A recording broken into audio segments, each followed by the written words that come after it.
Hey guys, this is Sherry from PWI, Paranormal World Investigators / PWI Investigations. It is the 8th of August 2020.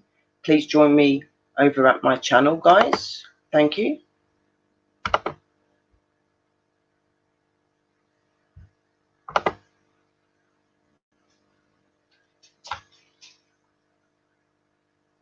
So anyone that is here, welcome, welcome, welcome.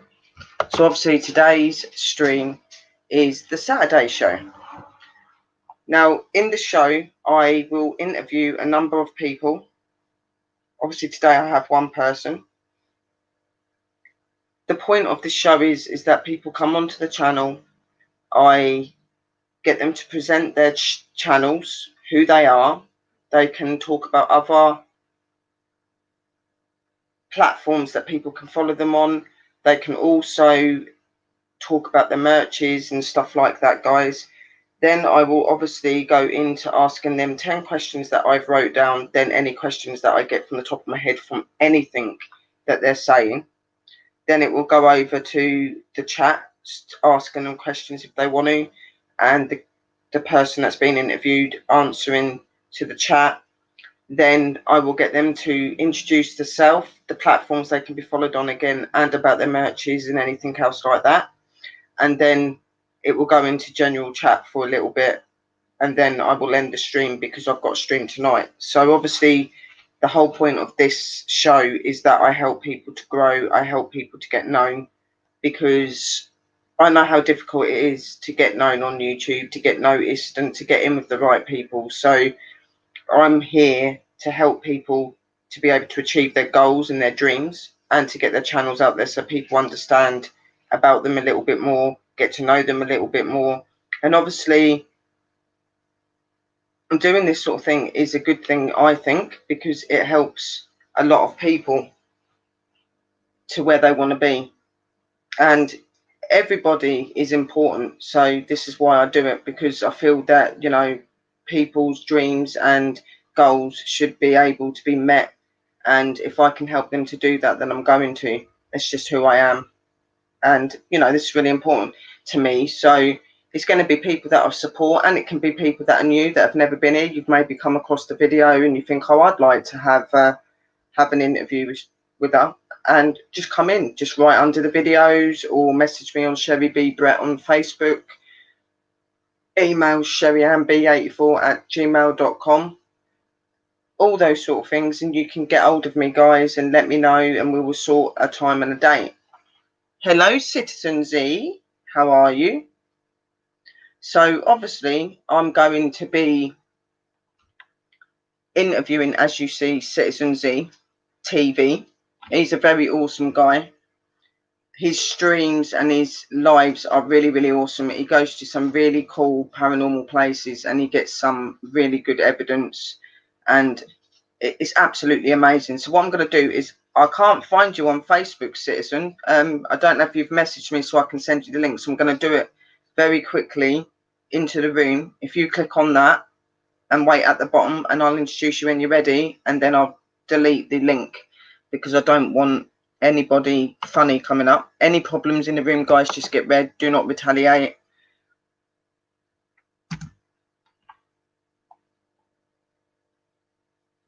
You messaged me. Hang on a minute.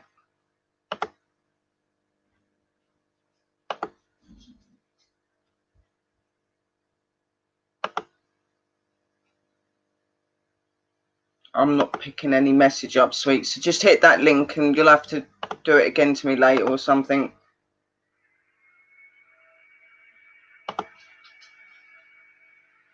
If you're doing Sherry Brett, then you're not going to get that. But Sherry B Brett is very good.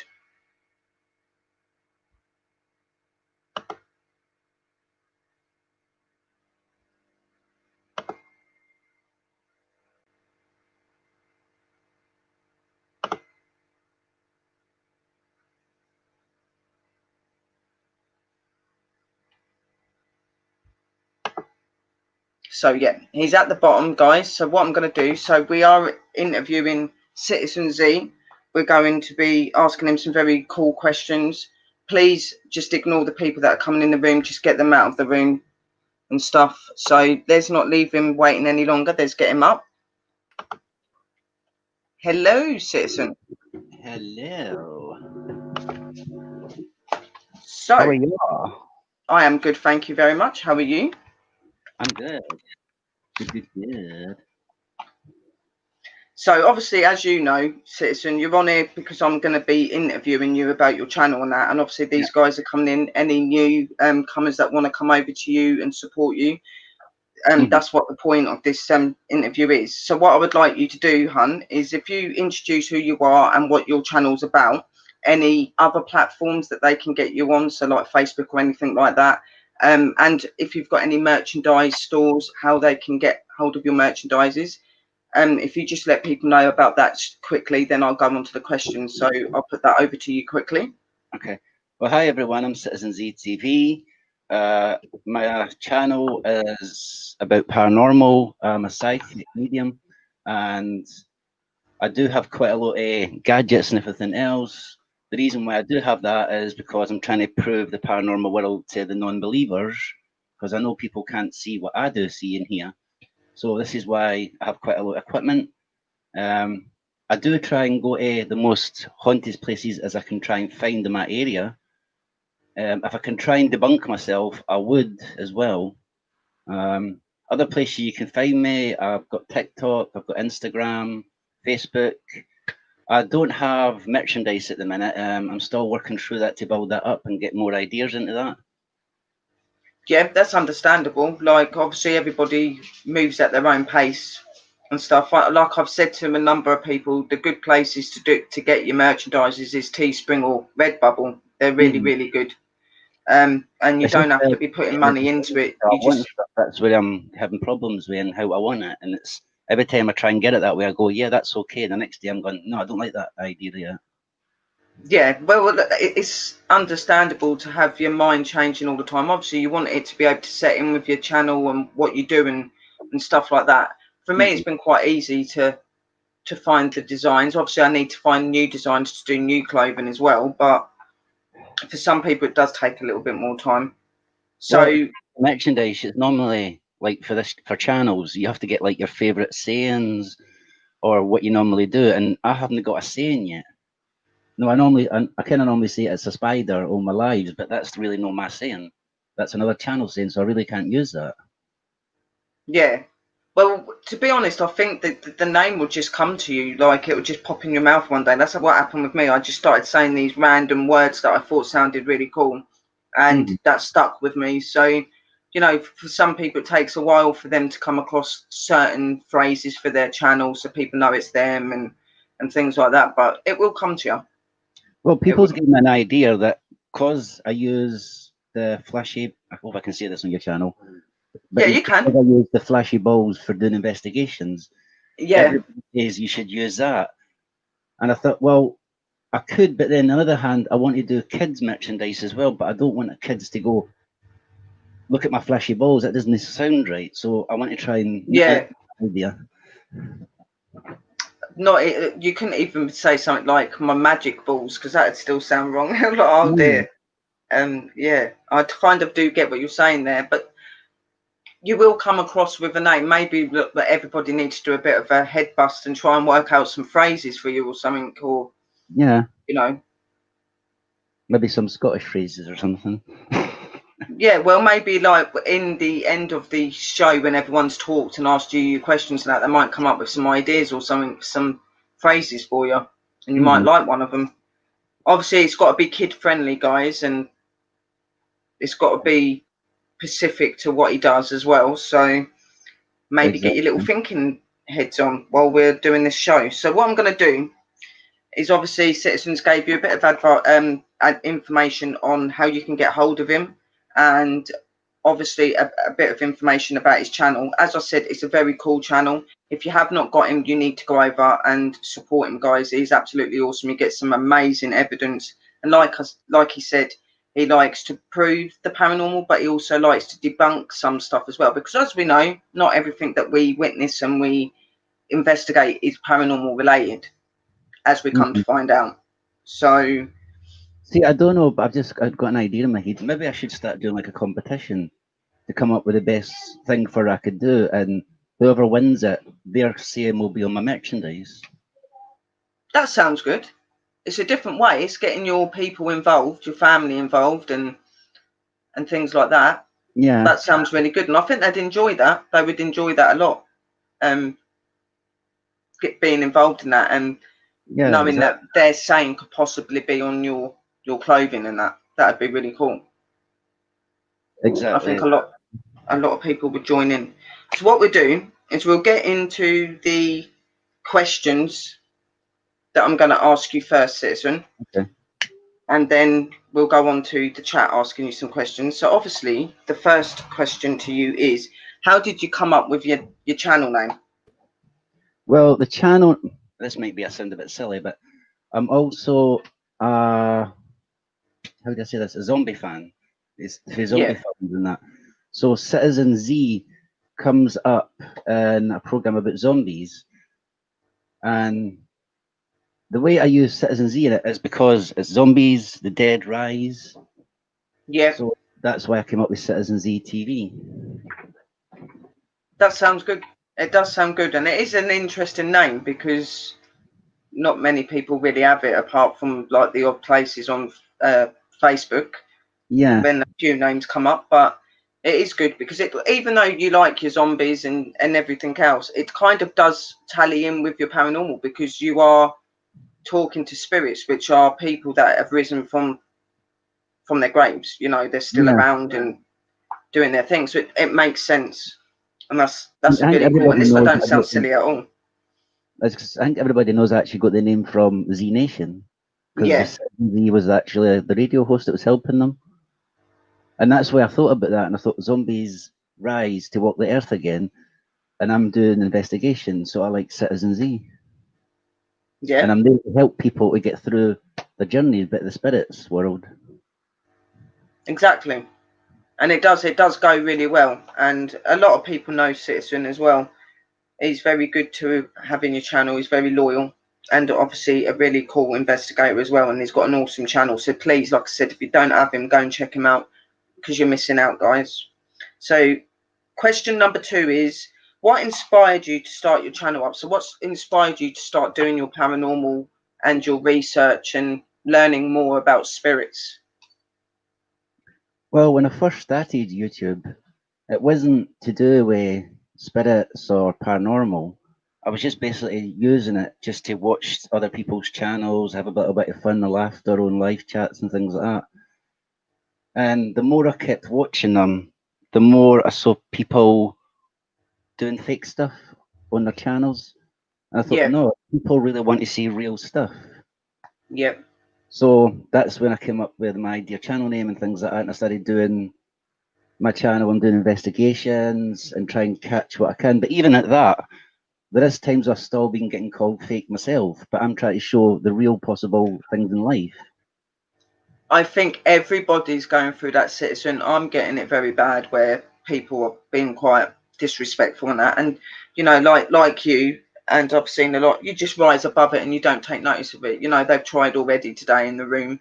I just don't rise to it anymore. I used to, and it used to really anger me because I've worked very hard to get where I am.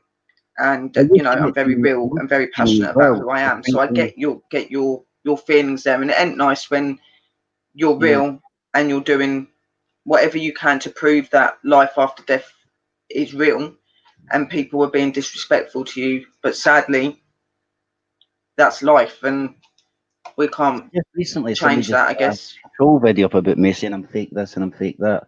And I'm going, really? You're going to say a fake video? I've had this all my life. So you, by saying it's not going to really hurt me. You're just acting immature to do it that way. Yeah, and that's how I look at it now. It used to get to me really badly, but, you know, every now and again, if I've not had a good day, I might retaliate a little bit, but 9 times out of 10, I just can't be bothered anymore. I just let them get on with it. I mean, the funniest thing, I was talking about the gadgets, and that was one thing he says in the video, that I'm fake, that I've got to use gadgets, and I'm psychic. And you're trying to think to yourself, well, yeah, how does other people see it if I don't have gadgets? I don't have my eyes or anything.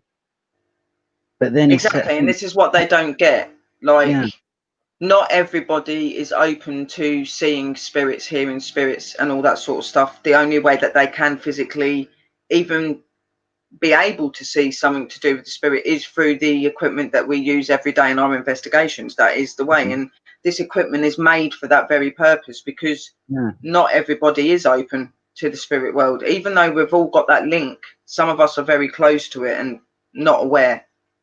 It's not like I can what, say, you know, excuse me, spirit, I can, you're having problems in the afterlife, but can you just come over to this person to have dinner with them just to prove that you're real? It's literally impossible. exactly. And you know, we can't be everywhere either, which is another thing. You know what I mean? We can only be so far. So question 3 is, where does the love for what you do come from? So where's the love for the paranormal? Where does it come from? Have you always had abilities to see spirits or feel spirits or know that they're around? How did you come to love it so much? Since I was younger, I had situations to deal with paranormal, and I have says it quite a lot of what happened before when I was younger on different channels. But I always kept on feeling that they always had something missing, they always needed help, or I wanted to pass messages on. So that's why I tried to make sure that I'm only interested in helping the paranormal. Yeah.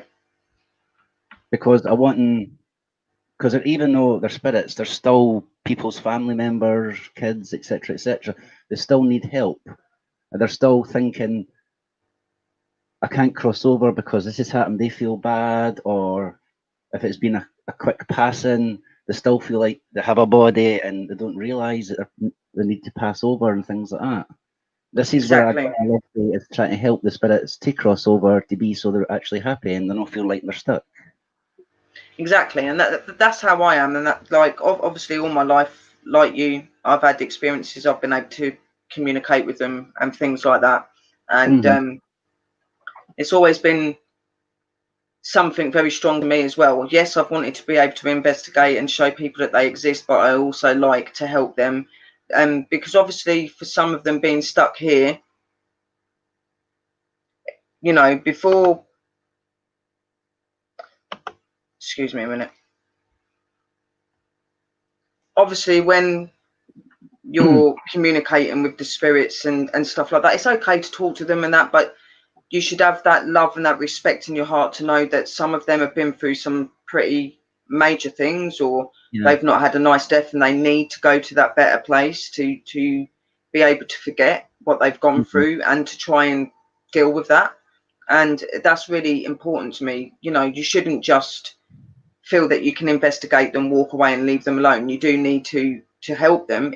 Obviously some of them don't want to cross, some of them don't want to go, some do. And you know, normally they will make themselves very known what they're wanting. And you know, as investigators, that's what we should be doing. You should be communicating with them, investigating them, but also looking for a way to prepare them and move them over if they're wanting that, because you know that is the right thing to do. It's not nice to be stuck here and be stuck in time and what's happened to you. Yep, It's not. exactly. Number 4. Sorry, can I just put as see what if anybody does go on investigation as well. It's nice to be respectful to the gatekeeper of the cemetery. Just to even stand at the door and just ask if you could enter. Yeah. And just close your eyes and just ask that question. I don't know if you get this, Sherry, but you feel like you're getting pushed forward, and that means it tells me it's okay. But if I feel like if I'm pushing backwards, they're saying no, it's not okay. Yeah, I do. Like when I go there, I will always give my respect, my love, and ask if it's okay to stand onto their ground and to come in and communicate with them. You know, like you, normally I'll get either a yes or a no in my head, or I'll get a slight nudge forward, which, you know, I would walk in. If I don't, then, you know, I'll sometimes, if I know the place is normally okay, I'll try and talk to the spirits, and then they normally become quite understanding, because a lot of the places that I do at the moment are places I go to on a regular basis. But anyone that's in investigating knows that the place is never the same every time you go. Like there can be different things going on. You could go there one day and it'd be really nice, and the next day is quite negative. That is just how the paranormal is. And sometimes they're welcoming and sometimes they're not. And you do need to respect them. in chat don't know what a gatekeeper is, it's a spirit that looks after the other spirits in the cemetery. He's basically the very first person to be put in that cemetery. So his job is to look after everybody in there. That's what a gatekeeper is. He's not evil or demonic. He's not going to come. He's not bad or anything like that. He's like a watcher of the spirits. He protects the spirits and he makes sure the spirits are happy. He's normally the one that will walk around, or she will walk around and make sure that that there isn't no disrespect and that coming into that place. If they're not happy about you being there, they would normally let you know. And you know, they just know everything about the spirits in the place, and then obviously them being buried there or connected to that place as well. It's their job to look after that holy ground or that sacred ground. Yeah. And that's what a gatekeeper is, guys. Hello, Mike. So question number 4 is, how long have you been doing the Paranormal Angel channel for? Like, how long have you been on YouTube doing your stuff? I think I've been doing it for 3 years now on my actual channel, but technically I've been on using YouTube for about 6-7 years, because I used to watch, as I say, quite a lot of videos and everything. Yeah, which I've heard from a lot of people that they used to just come on normal, watch videos, listen to music, maybe watch the odd channel, and then they decided that they wanted to start their own channel up because for some reason or some experience that they had, or you know, there's so many different reasons to why people start their channels up, and this is why I do what I'm doing here, to help people to grow and help people to get known, because it's difficult on YouTube. Exactly, it's more about helping people than anything else. Yeah, exactly, and that is important to me. Question number 5 is there a person in your life who inspired you to become who you are and to do what you're doing? So is there somebody in your family or a friend, or maybe somebody that you've met in the past that inspired you to do what you're doing now?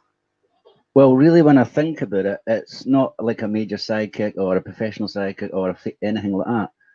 The person that really inspires me is actually a YouTuber, and his name is Boomer D.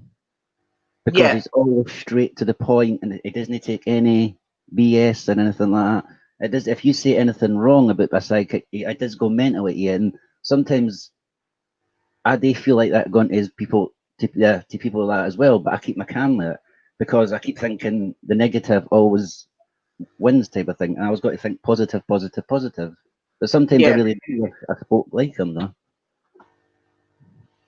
Exactly. So your inspiration was a YouTuber, Boomer, and he is a very awesome channel as well, guys. Boomer D is really, really good. He is a very down to earth guy as well. Very good at what he does. I can understand what you're saying there. Because his sister and things like that, so he's gone really through bad problems at the minute. Yeah. Life's hard at the minute. A lot of people are going through crises and things that are not nice and that, and it's just good to have good people around to keep you going. And I hope that he starts feeling better and things start feeling a bit better for him. Exactly. So question 6 is, what would be your advice to people that are starting up a channel or have just started a channel up? What would be your advice to them to help them have a successful channel? Like, what do you think is important? Well, to have a successful channel, I always like to tell people, when you do videos, don't look at them like you're doing them. You've got to think outside the box and think like how other people look at your videos and take it for their point of view. That's how you get really successful on YouTube. Yeah. But there is bad sides to YouTube as well. I didn't want to try and put people off, otherwise I could be here for about 2 days talking. But yeah, YouTube is not fully unicorns and rainbows. It's definitely not. It's fully drama, fakers, people try to always bring you down in every situation you can do. Even when you get monetized, it's really not worth it either. Because there's even big YouTubers that have to get millions and they can't even afford to get stuff themselves because they can't survive on what YouTube's giving them. because it's pennies. I think it's per 100 views or something, or is it 1,000,000 or 1,000 or something like that. Mm. And plus, YouTube themselves are no actually looking after their own viewers and their own users. If you ask them to report something, they just put it to one side because this is where the real money is for them. You're not making the money from YouTube. YouTube's making the money from you through Yeah, adverts and through everything else. I agree. And there is a lot of trouble on here. You don't come start a channel up if you can't take people coming in your room and being nasty and that. Like I say to everyone, the most important things to be on your channel is to be real. Believe in yourself, believe in your channel, and just don't get involved in the drama. Just block it out. If they come in your room or do anything, just don't retaliate to it, because when you do, you find that your channel goes under a bit, and because you're suffering and your channel's suffering because of what they're doing, which I've been through, so I know very well. Like, there are the ups on having YouTube as well. You've got some amazing people that come and support you, and they're true fam, and they're amazing. They keep you going. They love and believe in everything that you do, which makes that little bit easier, because there is a lot of drama and trouble on here, and a lot of it does get ignored, even when it's reported and things like that. Because in my opinion, on here, the biggest platform that they get money from is people that do drama and bullying. Yep. The real problem about that is there's people in the YouTube platform that pretend to be your friend, and they're always nice to you, but if you say one thing wrong, even accidentally, they'll start putting up videos about you, you're this and that and the other thing. I've had it. I've had it a lot. I'm still having it now. In this stream, people will come in and saying stuff, but there you go. So that is one of the main thing about starting a channel, is be really careful in who you really trust on the channel. Because it could be just try to be your friend just to get your subscribers, etc. But as soon as your back's turned, they're away making videos about you. So you need to be really careful on certain things about it. Music Mason, my advice is always keep your sense of humour. Well, yeah, that's true as well. It is important. Like, obviously, yeah, if you're doing the paranormal, yeah, there is times where you're serious and everything you do is serious. But you know, it is good to let your hair down and have a laugh and enjoy the time with your fam as well. You know, that's important as well. You know, you got to have fun on here as well, which you just wouldn't survive. Yeah. It'd get to you too much. Well, even people worry about their channel too much, and they don't realise it could actually start depression because they're worrying about bringing content constantly, and they don't realise you have a family. Spend time with the family in that as well before you start getting worried about YouTube. Exactly, yeah, and always put time for your family life as well, your home life. Obviously, don't let YouTube run you. That's important. You know, like, yeah, it is quite a hands-on job being on YouTube and having to keep people happy and stuff like that, but don't ever forget where you come from and things as well. That's important as well.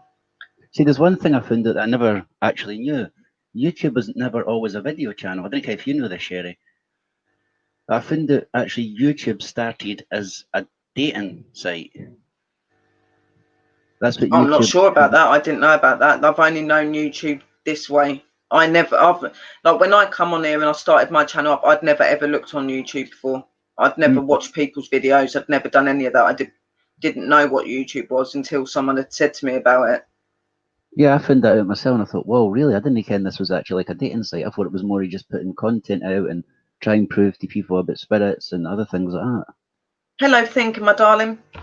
Yeah, you know, I come on here when it was like this, and as I say to everybody, if I knew half the stuff that I've gone through on here when I first started, I wouldn't have started YouTube up.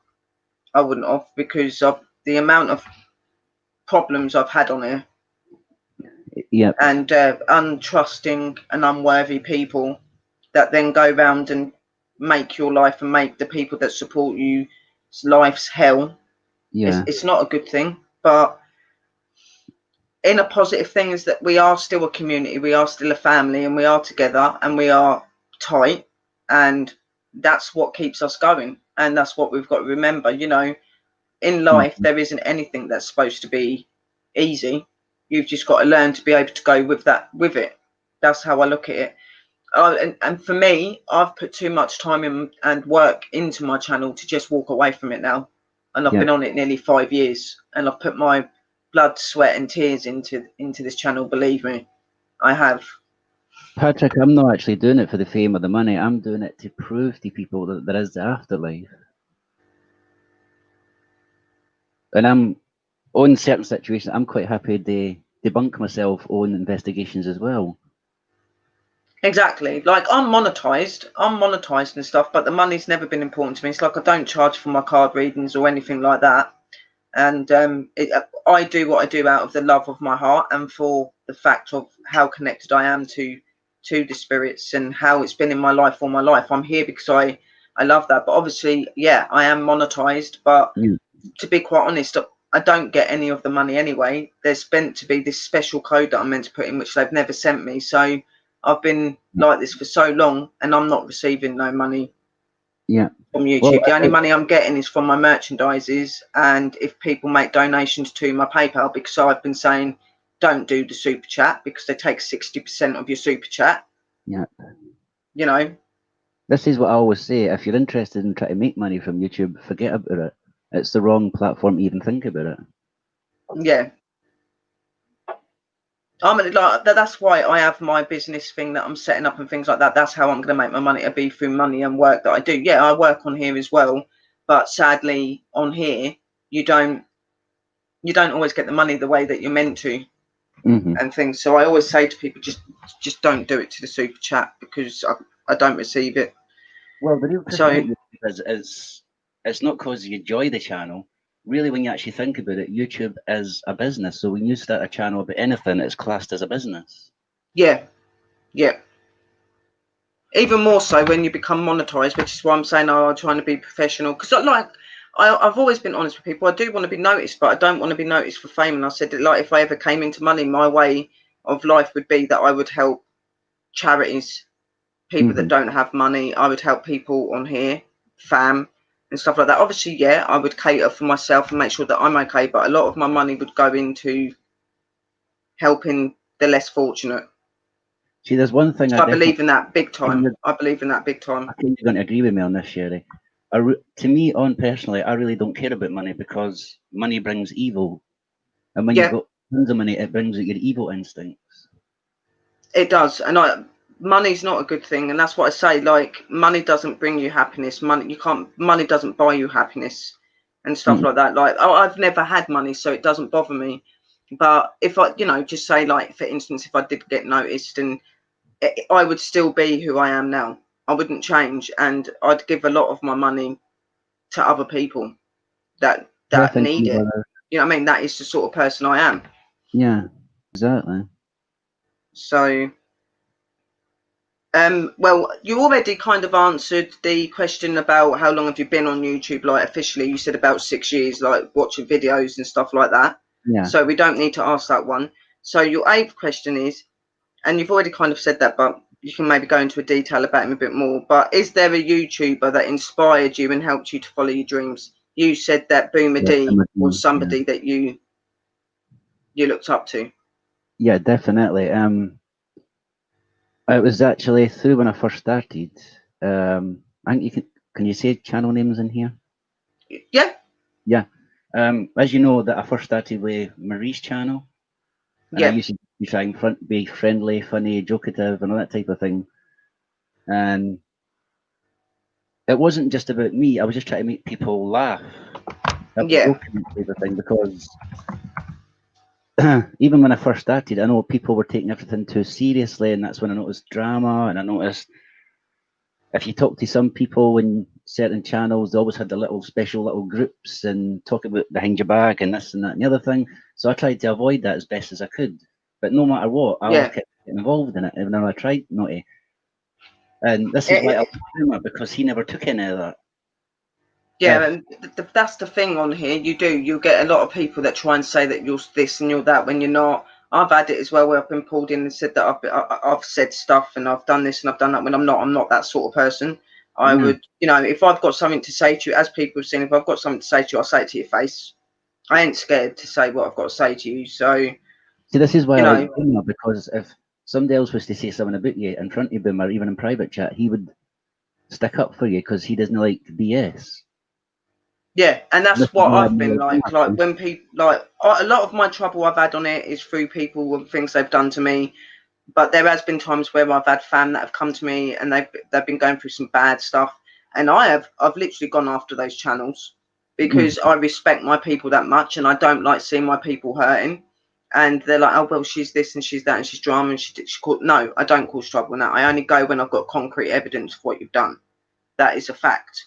But And they don't realise that I what just you're doing. believe that you should stand up for people more on here, because Yeah, too many people are getting driven away from their channels because people don't stand up for them. And I think that's an important thing to do. Maybe I've done it a bit wrong, the way that I'd go sometimes, but I still very strongly believe that, you know, you should look out for the ones that look out for you. yeah, just your true friends. Yeah, No, the ones that are here every day, dedicated to you, that they've had your back through thick and thin. These guys in my room have done that. They have my utmost respect. That's why I say that my family is the best on YouTube. And you know, there are a number of channels that are linked into that community, so we're all sharing these amazing people. You know what I mean? So yeah, you know, even though the paranormal community is getting a lot of hassle at the moment, we've got some amazing people here.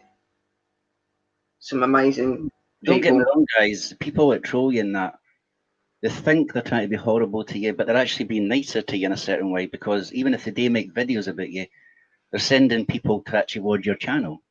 So they're actually Yeah, helping you rather than try to no help you. and that's why I stopped doing my problem, like retaliating, because I was noticing people were coming over to my channel because of what was being said about me, and they were stopping because they were saying that what's being said about me is not true, and they've ended up liking me. You know what I mean? And that's why I just say let the people that do the hate and do the trouble get on with it. That, you know, they're not really achieving anything in what they're doing. Now, I know Sherry wants to say this as well, but the same way I want to say this is, guys, before you judge people by their cover, get to know them personally before Yeah, you start judging people. yeah. Don't judge a book by its cover. You know, like, don't just go listening to what other people tell you as well. Like, go to that person, because you'll feel a lot. 9 times out of 10, there is a lot of people on here that are jealous. Jealousy comes a lot in on this platform, and if they don't like something you do, or they feel that you're doing better than them, they will target you and try and bring you down. So, you See, this is what I know, like. never judge a book by its cover and listen to other people's hate. Sorry. Make a judgment for yourself. Sorry, I keep Hello, interrupting Rick. you there. But Hello, this is Gerald. Boomer, because he would automatically say, just because you don't like a channel, don't tell me not to go near that channel. If I want to watch that channel, I'll go watch that channel. If you don't like that person, Exactly. keep me out of your drama. Just don't tell me what to do in it. If I want to talk to that person, or if I want to help that person, I will. It's not my fault you two fell out. Exactly, and it's true. It is. You make your judgment for yourself. Hello, Oracle, my darling. Hello, Cassie. That is what it is about. It's not about listening to what everybody else says. It's about you making your own judgment. You know, there's too many people that take word of other people when they're not honest. So you make judgment for yourself. Like, I'm the same as you, Citizen and Boomer and everybody else. If somebody comes to me and goes, "Oh, don't go to that person's room," I'm like, well, that's up to me if I go to that room. I've got people that have come to me because I've got certain people in my room. They're like, "Oh, they're trouble and they're this," but they've never caused me any trouble. And I'm like, well, they've never done me no wrong, so I've got no problem with them being in my room. See, I've actually had somebody saying about yourself. Oh, you need to delete them and block them. No. No, as I was saying, I had somebody saying something about you, and so I asked them, I says, well, what makes you think that about Sherry if you don't know her? And the comment I got back was, somebody told me. And I says, well, hold on, you're listening to somebody else's comment, no your own. So if somebody tells you to jump off a bridge, are you going to go and do it? Exactly. And I get a lot of people doing that on here. I get a lot of people going up to people and saying, don't go in Sherry's room, don't do this, don't do that. But they And just you're you know, awesome. she's not real, and she's not this, and she's not that, even though they have with their very own eyes seen that I am real. Mm-hmm. They've seen it. I have Yeah. proved it over and over again. You know, so you know, don't listen to people's hate. Don't go making a decision on what somebody else has said. Come and find out for yourself and make the judgment. Thanks, Maggie. Thank you, Maggie. Maggie, how are you, darling? I mean, the people that's getting you trouble, if they actually really know you, you would really know that you're awesome. You dare help people as best you can. And I do. I have always been behind my guys. Hello, now it's dark, my darling. How are you?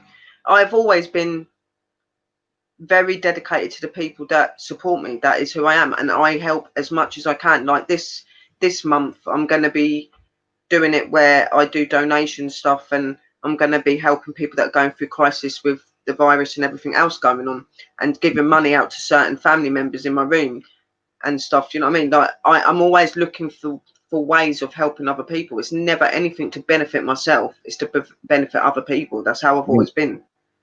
That's exactly how I am as well. There's even been a few situations where women's abuse for their partner through YouTube has been happening as well, and I'm supporting the people, not the male, the female that are going through in that bad situation because they start to go through the rest of their life going through that, thinking, can they trust men and why did they put themselves in that situation? This is what I like Yeah, to help people with because they shouldn't be going through this in life. exactly. And that's what like, a lot of people don't realize. When I'm saying that I'm really busy and things like that, it's because I am. I don't just have my YouTube and my family. That's blood that I look out for. On YouTube, I and on Facebook and places like that, I have people that come to me for advice over paranormal. I have people that come to me that are going through some crises through life or are feeling suicidal, and I will talk and give them advice and stuff like that because I have experienced a lot of things in my life that are not good, and Yeah. you know, I've not been in the easiest of lives, so I can relate to a lot of people. So I give a lot of advice and help, and I find a sense of goodness and love within me when I do that for people. I do genuinely care a lot about people's feelings. I do care about what happens to Mm-hmm. people and how people feel. That's just who I am. And I am very in contact with my emotions and my feelings, which is why sometimes things get to me. And I can feel when people are not feeling right in the room and things like that because of just who I am. And Mm-hmm. when people go, so you don't just do YouTube then? I'm like, no, I spend my life talking to many people out of bad situations. Hey, Jim. That's just what I do. You know, I'm not just here for Yeah. YouTube. I'm here for people. You know what I mean? See, there's some things I've got to give some of you guys advice about as people that they start some channels could be suffering from depression as well. And all they need is somebody to kick off with trolling and you could actually set them off even worse. Do you want to go about spending your life thinking because that one word you said put them down and bad things could have happened to them? Can you live with Exactly, and that's why I do look a lot on YouTube as well. When there's people that are having trouble, well, I'll go in there and try and help, and I'll talk to them. And a lot of people have come back to me going, "Thank you for talking to me that day, Sherry. Like you really helped me to see clearer, and I wasn't in a good place, and you helped me to wake up." And that's what I want to do. I don't want people to feel like they're on their own because they're not. There are people on here that do care. Mm-hmm. So it's just who I am. It's how I've been. It's just how I've been brought up because of what I've been through. I don't want other people to feel what I've felt. So Sometimes I actually think the YouTube platform is kind of like a playground. yeah, yeah, it is. It is like it is, and sometimes it's a vicious playground, especially when you've got the good people that are real and they're doing what they can to help others and they're doing their bits on their channel, and you've just got constant hate coming in. And but you know, 1 minute that they're your friend, the next minute they're your enemy, and you're the world's worst thing in the world. All this sort of stuff just starts going on, and it is like a playground. It's like a roller coaster as well. Sometimes you don't know if you're coming or going. Well, it definitely is. I agree with that because there is people that say I'm not anti-bullying, blah blah blah, and 2 months later they're doing the exact same thing, so they're bullying themselves. I've had this with quite a few people that because I've had a lot of people go against me. a lot of people go against me, and that they've been saying like, "Oh, I don't do bullying. I don't believe in this," and then they're doing that. They're doing worse than bullying, and to the point that I've had to have police and people involved because of the threats and people turning up around my area that I live and things like Yep. that. I have had some pretty screwed up stuff. Mm-hmm. Yeah, stalker. Yep, there's plenty of them, and Yeah, it is a bit screwed up. Question number 9 is there a famous person that inspired you into what you're doing and who you are? So is there like a person that maybe you watched on TV, a program that was paranormal related that you liked and you thought, well, I'd like to be like them? Or to be honest, the answer is no to that. a lot of people say Because that. even when I was younger than that, I'm not going to say I had bad parents, but they didn't believe in that type of thing. Yeah. And so if anything like psychic came up or anything like that, they were basically just called BS, or they're just this, they're just that, and they're always just trying to get money, and it's just for TV and things like that. Yeah. See, I used to like way back. I used to watch things like Most Haunted and Ghost Adventures when they first come out. But then, as I got to know them and watch them, I realised that they weren't what I thought they were.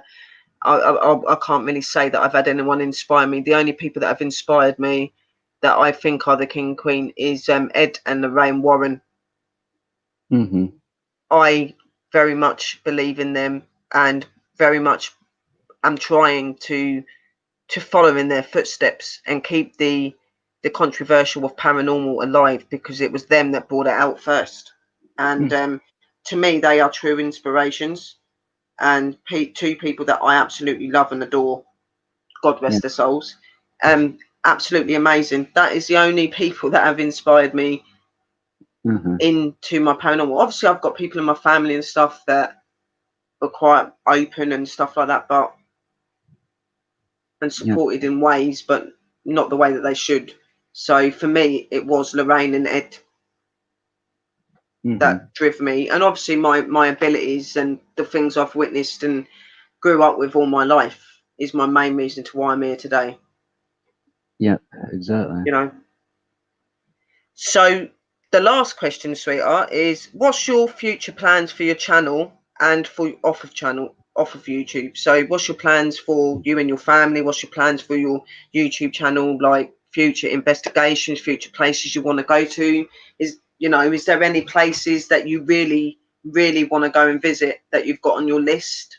That anything that people can look forward to?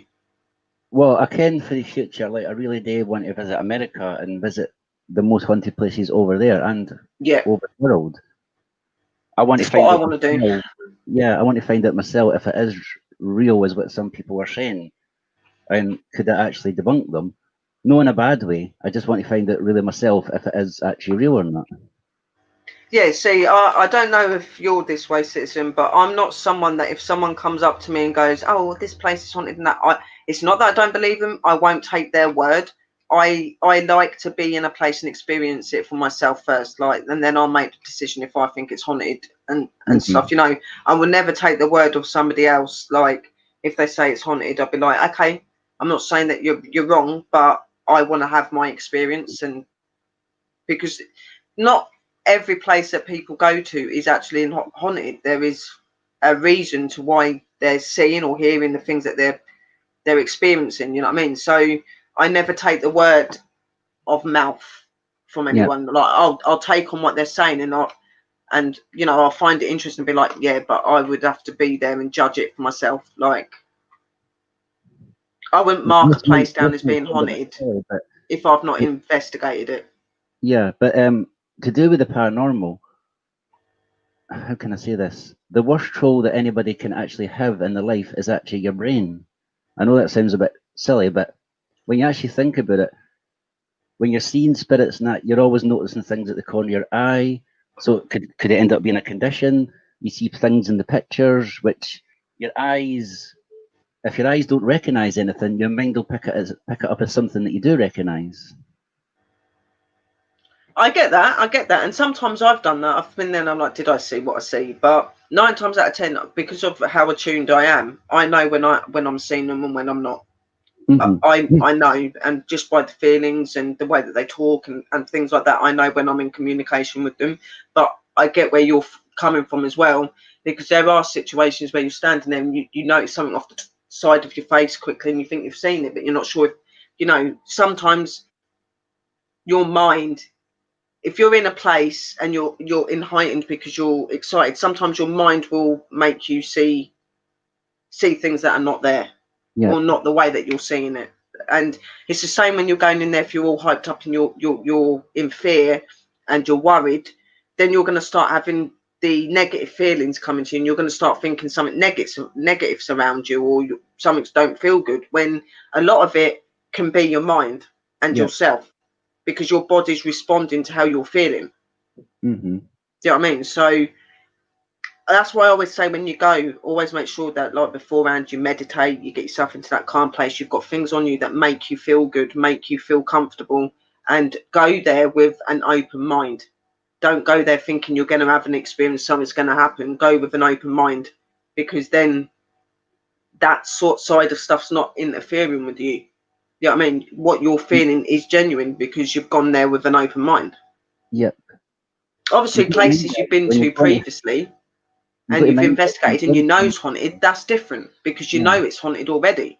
You know what I mean? So 9 times out of 10, you are going to be seeing what you're seeing, because you've had that experience over and over again.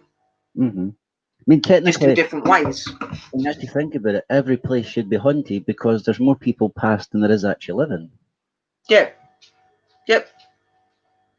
That is true. And to be honest, there is a lot of places that are haunted, and there's a lot of places that people don't go to because they don't think it is going to be, and they could be some of the most haunted places going. That's why, for me, I don't make it all about big buildings and places like that. I'll go to little places that you wouldn't even think of doing. That's why I do the graveyards, and I'll go to woods and do the woods and things like, because not a lot of people think about doing that side of stuff. They're like, oh no, but there's no point doing that. Just go to a graveyard or go to a massive mansion. Just because you're going to go to a massive mansion that's got loads of history doesn't mean you're going to get anything. That's what I'm saying. Like, and it's like when you're in investigations and stuff, and people have got new builds, and they go, well, there's no point me going to a new build. That's just been built. That ain't going to be haunted. Right. So the grounds and the land that house is built on isn't haunted, may not be haunted then. Do you think that every haunting is residual to a building? No, it isn't. It's residual to a land, all sorts of things. See, this is why I'm going back to the same places, because I know the spirits are always going to go, oh, well, he's first time new, I'm going to go up there and make sure you can get pictures and cameras of me. No, you've got to remember, spirits are still going to get attached to you more and more and more the times you go there. Yeah. So you're not going to get anything maybe on the first time you go there, the second time or the third time. The more they get used to you being there, the more maybe you could actually catch something. See, I've been to Greyfriars, I think it's been lit more than over 15 times. Yeah. See, Greyfriars is a place that I really want to go to.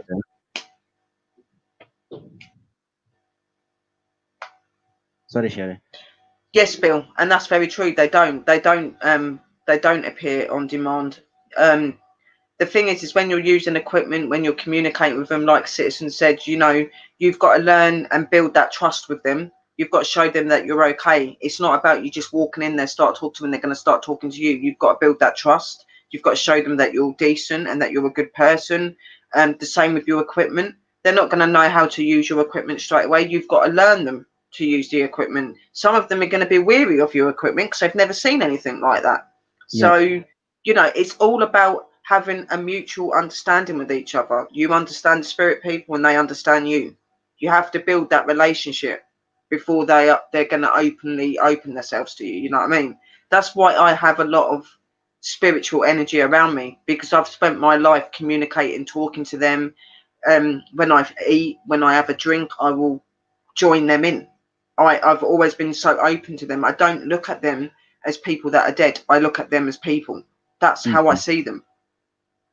I don't treat them no different. Obviously, I know they're different because they've passed over, but I don't look at them differently. I still treat them like people. I still respect them, and respect their places that they're in. You know, just because they don't have a body anymore doesn't mean they yeah, that's still the only don't thing have that is feelings or different. don't This think. isn't who we are. Our true selves are our spirit inside us. When this body dies, we carry on. We start into a new life, a new way. First, we go up to heaven or wherever we're going to go, and then when you've gone to that point and you've learned the things you need to learn, and the higher divine have showed you your way, they will bring you back to earth as somebody else. Like, we have had many lives and stuff, you know, and you don't just die and that's it. Like, people think that your body is who you are, and it's not your body that's you. It's the spirit that's within you. That's who you are. Our skin's just a vessel so that our existence can exist. So many people can't see who we are or in spirit form. So we have a physical existence. This is what this body is, so that we can learn and grow and understand our reasons to why we're here. So that one day we can all go to that right place where we're not going to be having no suffering and evil anymore. And, you know, but you have to have your lessons down here first. That's how I look at it. Think about it, well, actually, how do I say this? When you actually think about it, when you actually think about us, we think, are we actually really skinwalkers ourselves? Because we just show Well, our outer body, exactly. we don't show our real selves. Exactly. And we can never physically really say what we are, because we don't know what we are. The moment we truly know what we are is when we pass, when we go back up there. But then when we come back, we forget that. We'll only have little inklings of our past lives and things that happen. You know what I mean? So I believe that when you go to the right place and you don't come back, that's when you'll understand all of the reality of why you was the way you was in each of your life and who you actually really are. But to get to that level, you've got to keep learning and keep treading your paths. That's what you have to do. You have to prove yourself and prove that you're worthy to be with them in that place. You know, that is what this is about. So we're here for life's purposes, to learn. I mean, I've actually tried to grow. ascertain myself what the afterlife is like. But what they're showing me, it's not a case of there's heaven and hell. The way I got it off them is basically there's different levels of the afterlife. So when you Yeah, automatically it is still heaven and hell. It is still heaven and hell. You still go to heaven, you still go to hell, but it's not one big place. There are many, many levels in heaven, and there are many, many levels in hell, yeah, and you go to what level is suited to you. The higher level you go up, so say like you're in hell, it's going to be, you're going to go from the top level and you're going down. If you're not learning, you're going to keep going down those levels, and then it'll be to the point where you stay there for good. Yeah. In heaven, it's about when we're going to each life, if we've learned a lesson or a way, we go up levels until we reach that point where we don't have to cross over anymore. We don't have to come back to earth. And then we'll be within our rightful bodies and our rightful home with them. And then that's when you can do things more a prompt, like your being guardians, being angels, being all that sort of thing. Like you work for that. That is what you do. You work for it. You build each level as you learn. That's where that's how I look at it. You don't just go to heaven and that's it. You know, you've got to build up the levels. Yep. You know. See, I've And always I know thought that I'm nowhere near you can go to the staying next in level. heaven yet. Sorry, Sherry. Even when you cross over and you've done things bad in the past and that, I could automatically think, do you come back again as a spirit and you try to help somebody? So maybe that's why you become one of the guardian angels, to help you get back up to the next level towards heaven, to try and redo what other bad things that you've done. Some people, you know, some people go over to the spirit world and become those things because they've got a rightful place when they were here as well. They were spiritual here, so they become spiritual up there. They become guardians and that for other reasons, like you said as well, Citizen. You know, there's people that may have done a wrong. They've realised they've done a wrong, and that they're sorry for what they've done.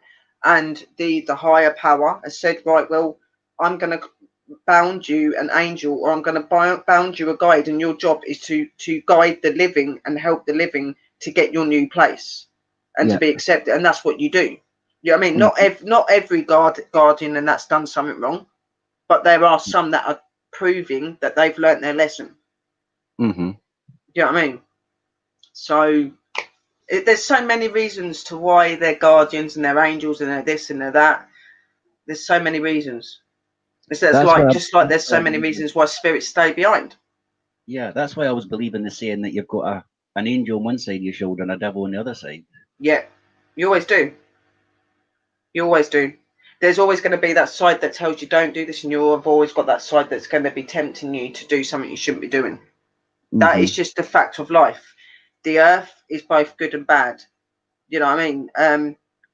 Even me as a witch, we use both powers, good and bad. You know what I mean? Like everything is a balance between good and evil. That is what it is. Same as heaven and hell. It's good and bad. This is how our world is. Mm-hmm. You know what I mean? So it's a balance, and that's if there wasn't evil, there wouldn't be good. And it's like when people go, they'll come in and they go, right, I want to investigate, but I only want to communicate with good spirits. Well, I'm sorry, if you're going to be an investigator, you're not just going to get good spirits, you're going to get negative energies as well. Exactly. Because it's both good and bad. Where there's good, there's bad. Yep. It's a fact. And the you know what I mean? So I've got scratched, so it's a demon that's attacked me. And the more you want to say, no, it's not a demon that's attacked you, it's a angry spirit. If it was really a demon that was going to do that, they wouldn't just scratch you nicely. You would be flied across the room. Do you want me to tell, like, Richard, you're saying where is heaven? I'll tell you, like, the people have always betrayed that heaven and hell, yeah, heaven's up here and hell's down here. Yeah? No, it's not. Heaven and hell are like this. They are together. When you cross through the gates, yeah, you've got the side of heaven and you've got the side of hell. You're going to go one way or you're going to go the other. It's like when people turn around and say, well, when you go to hell, you don't ever come back. That's crap, right? You can go to hell, learn for your sins and your ways, and then you can be saviored and you'll be given a new life, a new opportunity to make right. Okay? If you continue in lives to continue to be bad and not learn, then you will stay in hell. Okay? It's not that everybody that goes to hell is trapped. Just like the crap when you say people that have committed suicide go to hell. No, they don't. No, they don't. The ones that have done evil and maybe committed suicide because of what they've done, yes, they maybe will go to hell. But these people that are in problems or in pain and they couldn't see any other way out, they don't go to hell. They go to heaven, and they're helped to understand how important life is, and that what they done was selfish and that shouldn't have happened. But we're going to help you, and we understand. They don't push you aside and say, well, you're not coming into heaven because you killed yourself. That's just crap. When people come in and go, well, if you commit suicide, you go into hell. That's not true. It's just like when they say you go to hell, you don't ever come back. That's not true either. And heaven, hell is not above and below. They are equal. You're going to go one way or another when you go through that gate. Fact. That's how it is.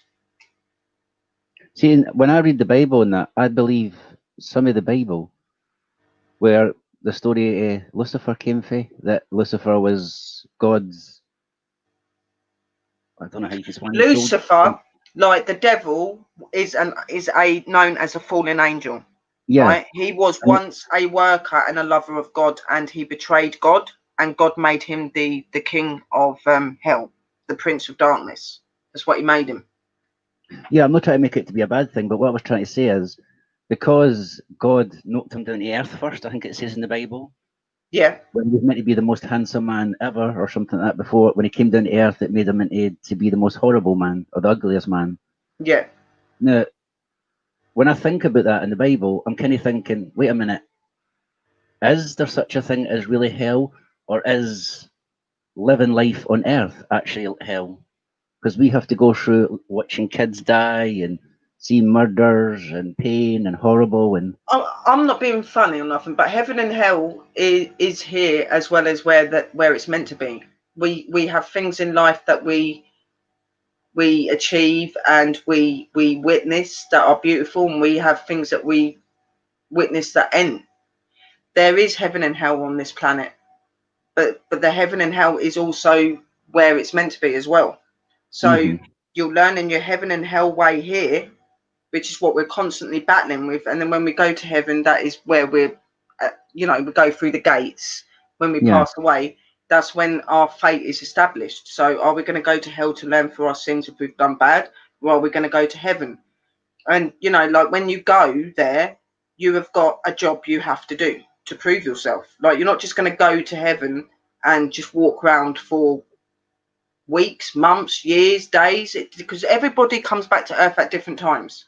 You know what I mean? So we've all got specific jobs when we go there. It don't matter if you're in heaven or you're in hell. You've got a job in hell and you've got a job in heaven. The fact is, as well, as I always say, when people say, "Oh, the devil is evil and the devil does this," yes, he's not a good thing, and you don't want to come face to face with him. But in fact, he's very, very much aware of emotions, feelings. He understands what love is because he was love once, and he's had all of that emotion in that way that we've had. Yeah. So when people say, like, I've been scratched by a demonic, I've done this, I've had this done, 9 times out of 10 it's not a demonic, it's a human spirit. It's just somebody acting in a different way. Or sometimes they accidentally will scratch you and you might think that it's them being evil when it isn't. Like they say that the 3 scratches is the mark of the Trinity, but and it's like, oh, you can't communicate with demonic, you can't talk to demonic, they won't listen to you. Yes, they do, because they are under a ruler that once was ruled by God and by Mother Earth. He is very aware of love and emotions, and so are they. That's why they can understand what we're saying when we say stuff to them. That's why they retaliate. They just choose not to go that way. They don't choose to be nice. They choose to be evil because of what they've done. That's over-captured them. That's made them what they are. That's made that image of them. It's made them look dark. It's made them look evil. Yeah. Yeah, they are dangerous. They are powerful. You shouldn't go looking for them. But just remember that not every demonic you're going to come across is going to attack you. 9 times out of 10, they'll only attack you if you do something out of place that they don't like, or you disrespect them, or you're challenging them to do something to you. Then you're asking for the trouble because you're inviting them to do that. Yeah. This is what I try to explain to people all the time. Well, I said this and that spirit attacked me. Well, you sat there and completely disrespected it. I believe strongly in respecting good or bad spirit. Yeah, because you don't know the full extent of what they're capable of. No one does, not even people with abilities. They only show us what they want us to see.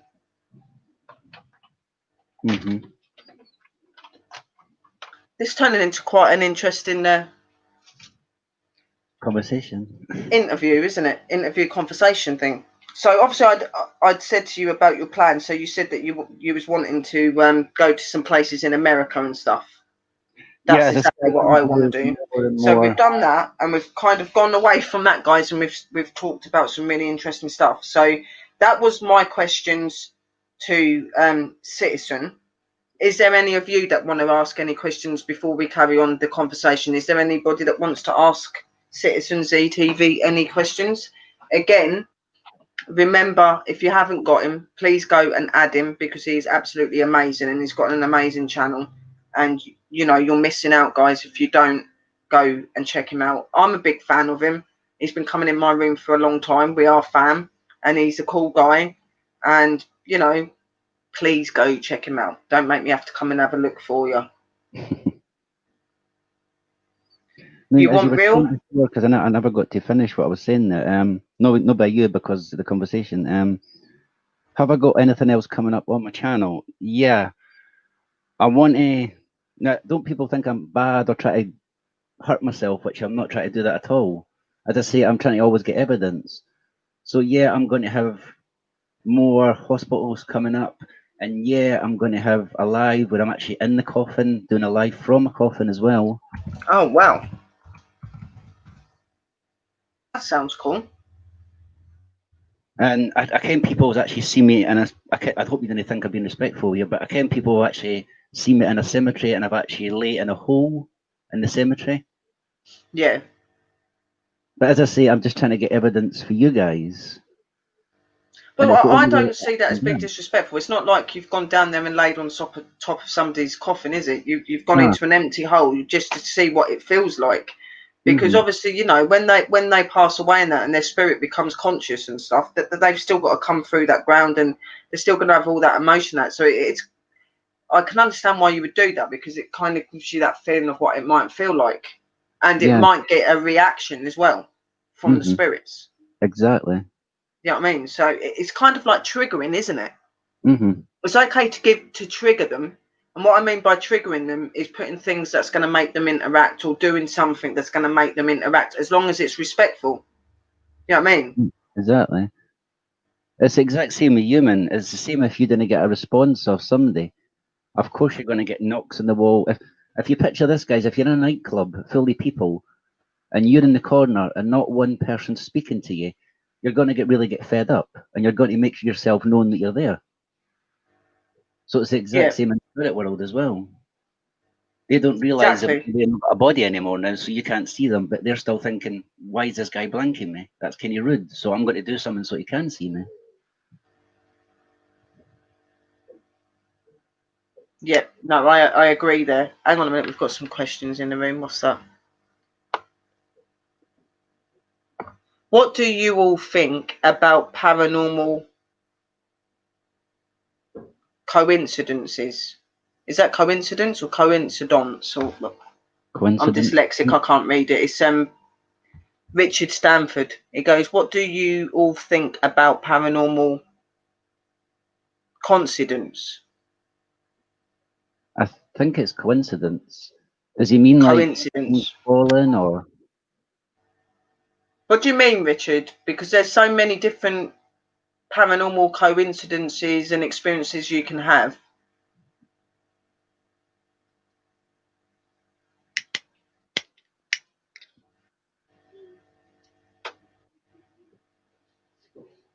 If you're asking, do you think sometimes when a spirit shows in a certain way that it's a coincidence? Yes, sometimes. Sometimes spirits do turn up to you for a reason, or they're trying to show you to you for a reason. So sometimes it can be a coincidence in the way that you've turned up because you was meant to turn up, Mm-hmm. and things like that. But it's really hard. It's hard to explain it, because the truth is with paranormal and stuff, it's all kind of a coincidence, because it's all there, isn't it? It's all for different reasons, and Yeah. it's about learning and studying why these things are going on. Mm-hmm. See, spirits will show you how they want to show us. Yeah, They're not going to come and show you as a really scary horror film like guy, because then that could end up giving you a heart attack. They don't want to put you there. They're only trying to get help from the other side.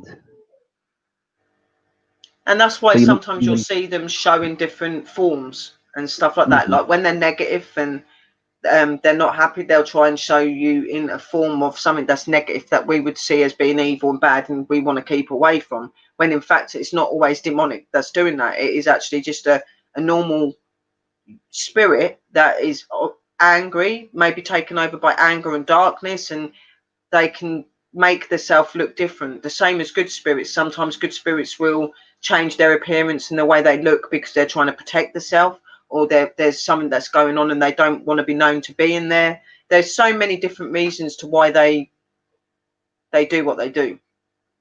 See, even And Danny, as you call him, Pa, I think it is, or Da, I think you call Danny. Is it Pa you say call that again, Danny? I says, what's it you call Danny? pups, Pa. chasing bones inspectors. Yeah, even Danny knows that when evil spirits and that, or angry spirits, he doesn't have to go round in a circle and devil worship to try and hang with them. No, he knows he's got to go there and explain the situation that they've passed and things like that as well. Danny will tell you that. Yeah, and sometimes a lot of the anger is because they don't understand what's happened to them, or they're confused, or they're lost, they don't know what to do. You know, sometimes when you lose your life all of a sudden, you're like Citizen said earlier, they don't quite realize they've left their body, they still think they're alive. And you get so many different reactions and emotions from them. They're no different to us. You know, it's like I try to explain, when we mourn the death of our loved ones, they're mourning the loss of us as well, because they've lost that connection in that way. Like, obviously, yeah, they can still be around us, they can still connect in some ways, but as I've said before, so many people are close to it, so they don't realise that their loved ones are around. So it isn't just us sitting here mourning; they're mourning for the simple fact that they've lost them as well. You know, because some of them, that is how it is. Like, they're totally oblivious to their loved ones being around. You And know, they've still so got the afterlife. They're still thinking they've left kids behind, they've left family they've behind. left kids, family, loved ones. You know, they've left businesses, future, life. You know, like, it does affect them. It does, and then they don't act no different to us. When, you know, if I was to pass away, and that my mum and my kids and that, they'd be really upset, but then so would I be, because I'm not going to have that relationship in the way that I used to have with them. It's changed. So we all suffer. That's why when people come in and go, I've just lost so and so, I'm like, just remember that while you're hurting, so are they. And just remember that you're both still very connected, because you are family, you are blood. Remember, they're always around you. Even if you can't see them, just knowing that they're there is enough. And, you know, and that does help a lot of people, you know, because a lot of people are close to it. They are. And it's sad, because you should still be able to communicate with your loved ones. You should still be able to feel them around and know that they're still here looking after you, even after passing away. They're still looking after you. They still have say over what goes on with you down here sometimes. They are still very much involved in your life. And they're always You waiting don't realise it. as well. Say that again, sweet. I says they're always waiting for you to cross to the other side as well. Oh, So yeah. that's why They'll they'll be there waiting for you. be there. When you pass, when you close your eyes and you take that last breath, they'll be waiting. And they always know when it's going to happen as well, so they'll be waiting for you. And you'll find that a lot of people have said this as well, that when you're on the verge of passing away, you'll start noticing your loved ones around. You'll start seeing people turning up in your home. Like, I've had people, because I used to be a carer, I used to look after old people and that, and I'd always been involved in the paranormal. And I was speaking to this old woman, and she said, "Oh," she goes, "I love the paranormal, but I've never seen a spirit until now." And I'm like, "What do you mean?" She goes, "Well, I'm dying and I'm not well." And I'm like, "I know, sweetheart." She goes, "And I've seen my mum, I've seen my dad, and seen my sister." And I'm like, "Really?" She goes, "My first time in my whole life." Because when you're in that place where you're about to pass, your body becomes connected to the spirit world, so you become open to them. So you're seeing them around you. That's why you'll find a lot of people, when they're on the deathbed, they'll say, "My mum's here," or "My dad's here. I can see them. There's people standing in the corner waiting." Things like that. You'll get people, and a lot of people have said it as well. Like nurses and stuff have said that they've actually felt feelings and things in the room as someone's died. Like they can feel think something's there. Like it's mad how it works. But when you're in that place where your body is giving up, and you're going to be passing, you become part of the spirit world before you even pass.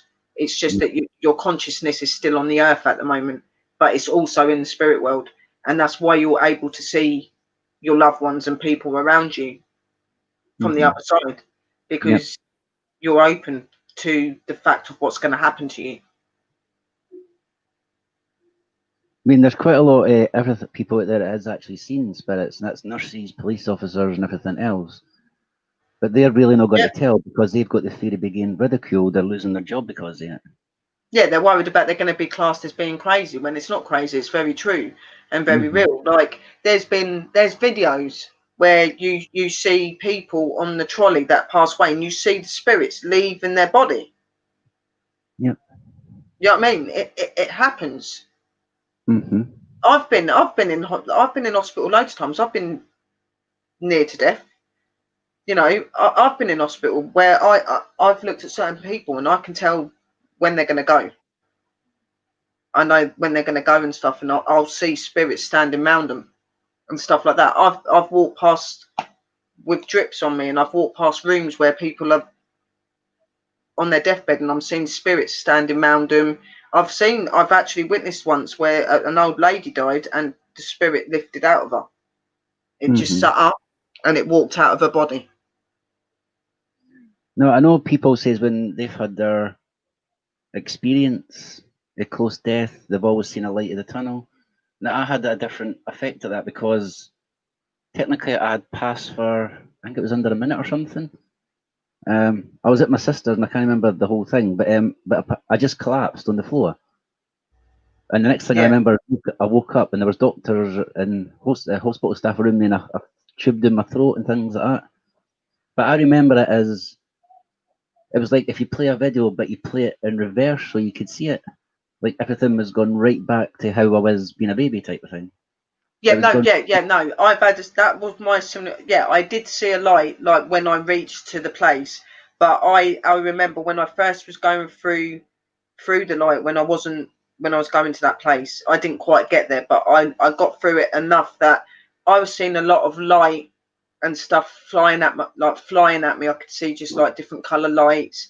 Then I could hear the voices of my loved ones, my mum and my kids, things like that. And then I was seeing visions of me as a little girl growing up, and all the things that, and the connections that I'd had with all of my people that I loved in my family, even those that I've lost.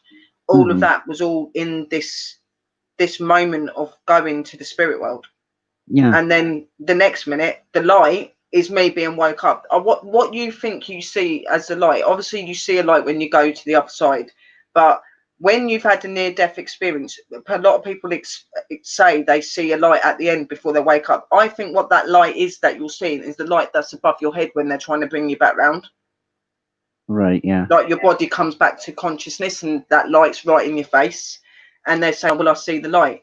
Obviously, when you officially die, like, and it takes a few minutes for them to bring you back, you do go there, and you will see the light in the spirit world, and then some have said they've heard the voice of God or the voice of Mother Earth say it's not your time, and push you back. There's been so many different experiences that people have had when they've died. I think everybody experiences the journey to the spirit world completely different. I don't think we all experience it the same way. Yeah, because it's not a negative or a horrible thing, but I don't think it's just that you go through a tunnel, you see a light, and that's it. Everyone's going to see different things. You're gonna get a rewind and a throwback of your life, the people that you loved, because they're all connected to you. See, that's what I was saying. I feel jealous when people say that they see the light and things like that. I'm thinking, why did I experience that then? Why was I so different in that? But I didn't. That's like right at the end. Like I said, I was going through. I could see light. I could hear my mum. I could hear other people. Then I could see them, and like different things that we done through life. And then the light that I see, I believe, was the hospital light above my head, because I was coming back. You know what I mean? That's what I believe it was. Yeah. I've not officially seen the light of heaven. Like I've got as far as I've got through it, and I see the gates. I could see the gates in the distance, and then it was gone. There was just light. Yeah. And I was awake. I didn't. When I say I had a near-death experience, I didn't completely die. I was going, and I was going through that time. I was remembering all of the things that I'd gone through with my family. Yeah. And then obviously when I woke, there was the light, and there was the nurses and that saying, "Sherry, can you hear us?" And it was only a couple of seconds, just a couple of seconds, but that couple of seconds I see so much. No, I've always wondered that, is why did I could see me going back again, like I was floating all the way through, even when I fell off a tree when I was younger, and this and that and the other thing. Yeah, it does. It shows you the things that are most prominent to your mind, the things that stick out the most. You see that when you go to that place. There definitely wasn't a feeling of being scared or anything. I definitely know that for a fact. I felt at peace. Well, what I felt like it was the most love ever I felt in my entire life. Yeah, that's what I'm saying. I felt at peace. I felt so much love and positivity around me. I didn't feel any fear or darkness or sadness or anything. I felt, how do you put it? I felt free. Yeah. That's what it feels like you're free. But then when I come back, you can tell when you come back, because you're like, Mhm. what's just happened? Like that place that I've just gone to was like lovely. And that's why people say that once you go to heaven, you don't want to come back. Yeah. You know what I mean? So a lot of people that have had like near-death experiences, you'll hear them say, "Oh, well, you know, sometimes I just wish that I did go there because it was so much nicer than being here." And Yeah. think, you know what I mean? Heaven is meant to be appealing to you because it's a good place. It's a place that we go to when our time's up, and Yeah. even just to get a little taste of it. That's what makes me keep chasing what I do, because I've had that little taste of it. Hmm. And it's like I want to understand more. I want to understand more about what I see. I want spirits to tell me that they had the same experience or what their experiences were, and you know what's it like being up there. You'll hear me sometimes ask spirits, "What's it like in heaven?" Do you know what I mean? And they'll say it's beautiful, it's peaceful, there's no pain. You'll see them saying loads of different things, Hmm. loads. And that's why I really want to do paranormal and everything, because I want to get that feeling back again. So in a way, it's kind of addictive to try It and is keep. addictive, and that's why like, obviously my experiences and all my life being who I am. But what makes me do it even more is like you, the experience of that near-death experience, and the fact of how it made me feel so good and so free, and all of the amazing things I was seeing when it was happening. That's what's making me want to catch that. Because like you, I want obviously I don't want to die, but I want to Mhm. be able to just get a little bit of that feeling again, Yeah. because a lot of people, they'll sit there and go, was it real? Did I actually see that when I went, or was that just my body? You're like, you don't really know, even though you know something's gone on. You'd sit there and you'll be like, did that really happen? Did I really Mhm. see that? Was that really what I heard? And you just want to try to find just that little bit to put in your mind that you're not crazy. Yeah. But even at that minute or even 5 minutes, you're going through that. You're not Yeah, thinking about anything. You're not worrying about anything. And I suppose you can be selfish, but you're not thinking about others or anything like that. no, you're free. You do feel Yeah. free. It's like everything that you've ever worried or had go on in life just lifts. Hmm. It just goes. Yeah, I It's, so agree it's with that. You know what I mean? And then when you come back, you're like, that it's like a smack in the face when you come back. 'Cause you're like, whoa, back to reality sort of thing. Yeah. You know what I mean? And this is what I want to try and help spirits, because when they're stuck, they must be going through the exact same things we are. I'm 100% sure they want to go to the other side so they can be happy and not worry about anything and things like that. But I do get a feeling when they're stuck. They're stuck by grief, they're stuck by hate, they're stuck by other things here. Yeah. What are they saying in here? Hang on a minute. There's been loads of writing we've missed because we've. Hang on. Patrick. You can notice sometimes. You can notice other people close to death talking to people that are not there. You can't see. Yeah, I agree with that. Then old school said, my old boss's kid and granddaughter were in his room when he passed, and the granddaughter looked up at the roof and said, "Bye, Poppy," and sure enough, he had passed. Hmm. Thinking of others said, if you might see your loved ones as you're passing on the other hand, could you hear and see the banishes? Are you on the banshees or the banishes? What does that mean? Thinking just like humans. Maggie goes, I often feel my mum's presence and smell her perfume, and she communicates with me technically. Yeah, well, a lot of the easiest ways for them to show that they're around is by giving off smells. You know, they might do little things like they might move something, you know, you put something somewhere and it's somewhere else, like little things like that, where people just think it's their imagination, and that sometimes it's them trying to make contact with you. It could be through a TV flickering, or a light, or the click of a kettle, but the kettle's not turned on, or, you know, a tap, or a smell. You know, these are all signs of them being around. It's just the way the spirit's telling you that it's them in that certain way, by smells or by moving things. And that is the most easiest way to tell that when they're around, is by their smells, and that's how you can normally tell if they're good, bad, what they are, that sort of thing. Patrick put, my mother had a near-death experience and came back knowing things she should not have known otherwise. Yeah, no, a lot of people that have had near-death experiences have come back saying that they can see the world in a completely different way.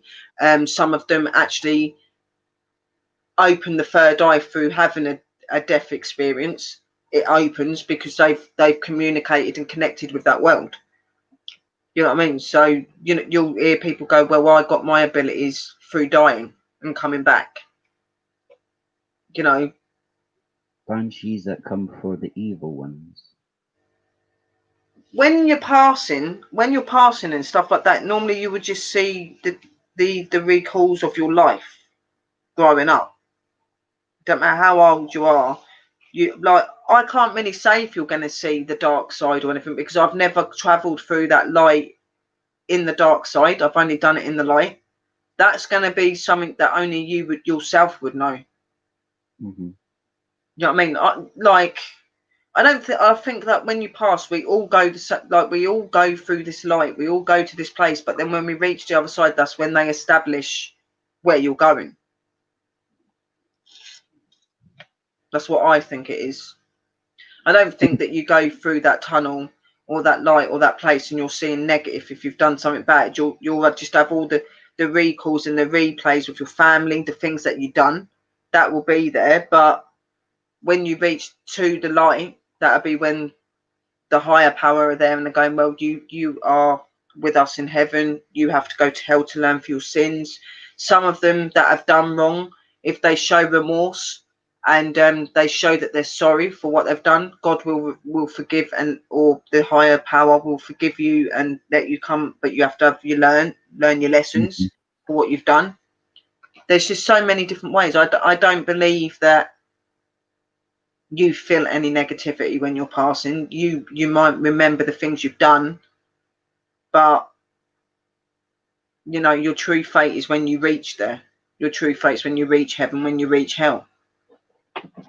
And there's the thing that thinking of others was talking about the banshees there, not that comes for the evil ones, but when I hear people thinking of banshees, I don't see them as negative spirits that bring death and that type of thing. I think that's what Hollywood does. It was them that technically made them bad, because everything to do with things, Hollywood always makes it into a scary film and this and that. Well, the myth behind a banshee, isn't it? The myth behind a banshee is if you hear a scream, it's meant to mean that either you or someone you know is going to die. But I'm not being funny. I've had experiences on investigations where I've heard a piercing scream of a female, yeah, and you could have probably said it might have been a banshee by the way it sounded, and nothing bad's happened to me. I just think that there's spirits that come forth to you and show you the life of now and the life of when you pass. They're just kind of letting you know that, you know, death is around the corner, death is near. Not that you're going to die, but just remember that death is near. Like, we're all going to go to that place. I don't think it is a negative. I don't think a banshee is a negative energy. I think there's good and bad. There's bad banshees and there's good ones. You know what I mean? And I don't think I've ever spoken to a banshee. I'm not 100% sure on that, but I do not believe that the screaming thing. You've got to remember, banshees are claimed because it's a female, it loses a child. Yeah. That spirit is constantly reliving that moment when she lost a child. That's why she constantly screams, because that poor spirit is actually going through every single time we're going through that, losing the child. Yeah, exactly. Like, Yeah, I do believe that some of them do represent different things. I do believe that. I do believe that some of them represent different things. But like what Citizen's saying as well, like sometimes the names mean something else. Like Banshee, as he's just said, is a female that's lost a child and she's died. It could be that she's died through childbirth and she's lost that connection with the baby, or she's lost the baby as well and she can't find the baby. So that pain, that needing and that wanting is constant. So she's constantly screaming, she's constantly down, she's constantly upset. So, you know, there are so many different reasons to why there's so many different spirits. You know, banshees are not always bad. Not at all. I can't say I've personally ever experienced a banshee up close. I haven't. I mean, I'm not any devil worshipping or anything like that, but really, I would love to know on that actual fact to that. But the thing is that's why you have that's why you've got the spirits. Spirits would understand about things like that. They might have you to, maybe that's something we should do one day. Have like sessions where we talk to them about different things that we want to know about and see if they can give us any information on it. You know yourself, Sherry, that spirit world has rules and regulations the same as the human world.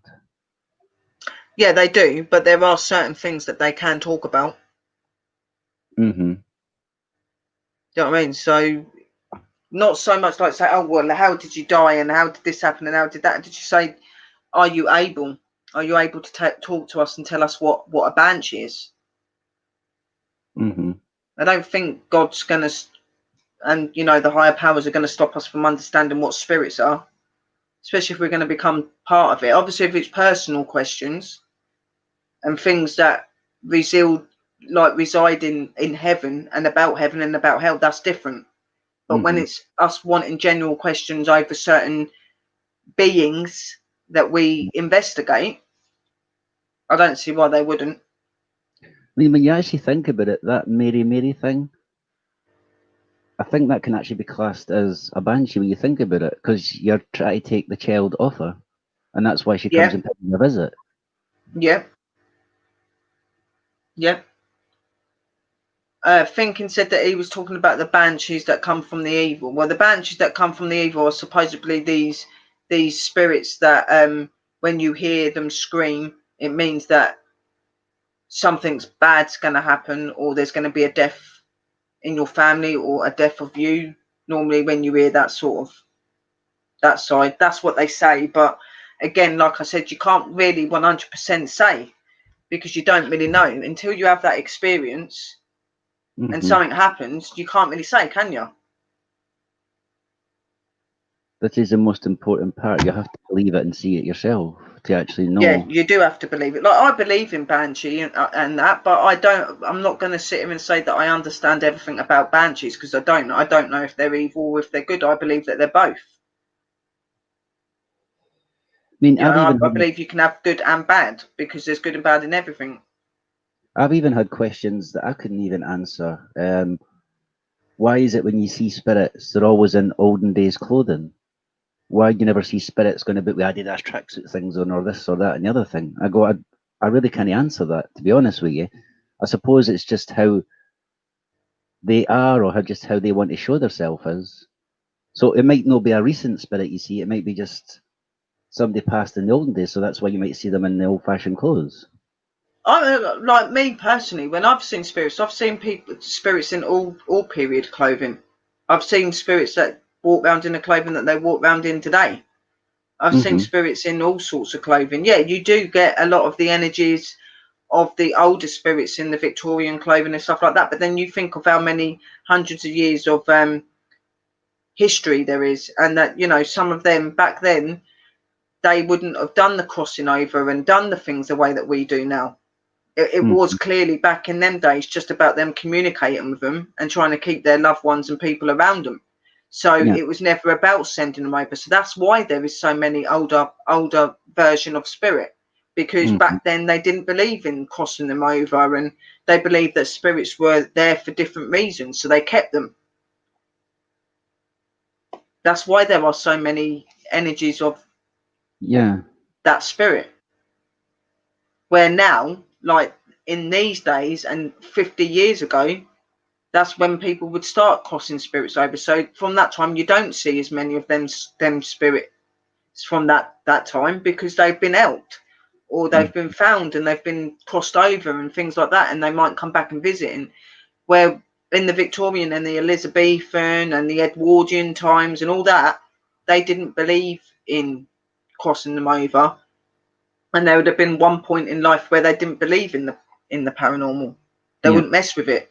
You know what I mean? And then it become very apparent in the Victorian, around the Victorian and the medieval sort of times. That's when they would communicate with spirit and accept spirit, and it was never to send them over and to put them at peace. It was to keep them around them for different reasons Yeah. and things like that. That's why you've got so much of the old period spirits around. And when humans start building in places like that, of course they're going to disturb the old places of the past as well. And that's what I'm saying. That's why that, like, when people go, well, I'm not going to a new build to investigate, there ain't going to be nothing there. Go like, how do you know? And they're like, what do you mean? I said, well, have you thought about how many years that ground's been there, and how many different houses and buildings it's had built on top of it? How many people may have lost their life? You think that ground that new building is on isn't haunted? Mm-hmm. You don't think that because it's new? What, you think that energies only go to old places? No, they don't. They don't If realize. you've got a new built house Yeah. on a very old ground that is haunted, it's going to haunt your house. Mm-hmm. So I'll share it. Everybody's got to have 100% official backup, but they don't realize there could be wars, there could be deaths on lands that's not even documented. Just because people say that's it's what not I'm saying. documented, it's not real. That's what I'm saying, and that's what I'm explaining. Like, hundreds and hundreds and hundreds of years of history could be in that ground, in a wall. That's why you get so many objects that spirits will attach to, and it'll become haunted, and they're attached to that. Like, but a spirit don't just become attached to a person or a house; it can be attached to anything. Mm-hmm. You know what I mean? So, including the ground. And like Citizen said, hundreds and hundreds of years of wars and battles and, evilness and good, and, it's all there. And the history of life way back then is still very apparent in places, Mm-hmm. you know what I mean? And it's still very there.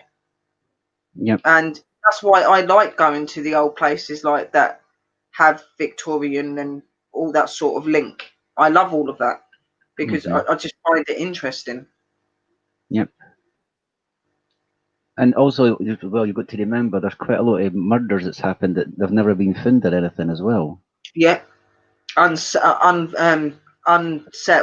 business, unfinished business, because their life's been taken the wrong way. It wasn't, justice was not found. If you think back in the olden days, a lot of deaths happened, and a lot of innocent people would have been hanged and that for things they hadn't done. Same as like in the witch bit. Yeah. Witch trials and that, innocent people, not just witches were killed, innocent people were killed for just certain Well, markings that they've got that's and one things thing I like was that. going to say when you were talking to Cassie on her interview. Yeah. I don't understand why witches were put through so much torture at that time, just to confess on that. Like a long, long, long time ago, before all of these religions and everything come, the only true word and the true way was the word of pagan. It was that the language of pagan. It was Uh-huh. like an old English sort of thing. Yeah. Mm. An old English language. So there was only one religion. And then obviously, as time went on, they decided that they didn't like that way. So some of them come away from that way of life, and they formed different religions. and different groups, and they moved away from each other because they would not agree in each other's stuff, and that's how we came into religion. The fact is before this witch trial come up, witches were looked upon by everybody as healers, helpers, people of the earth that help. Everybody was linked.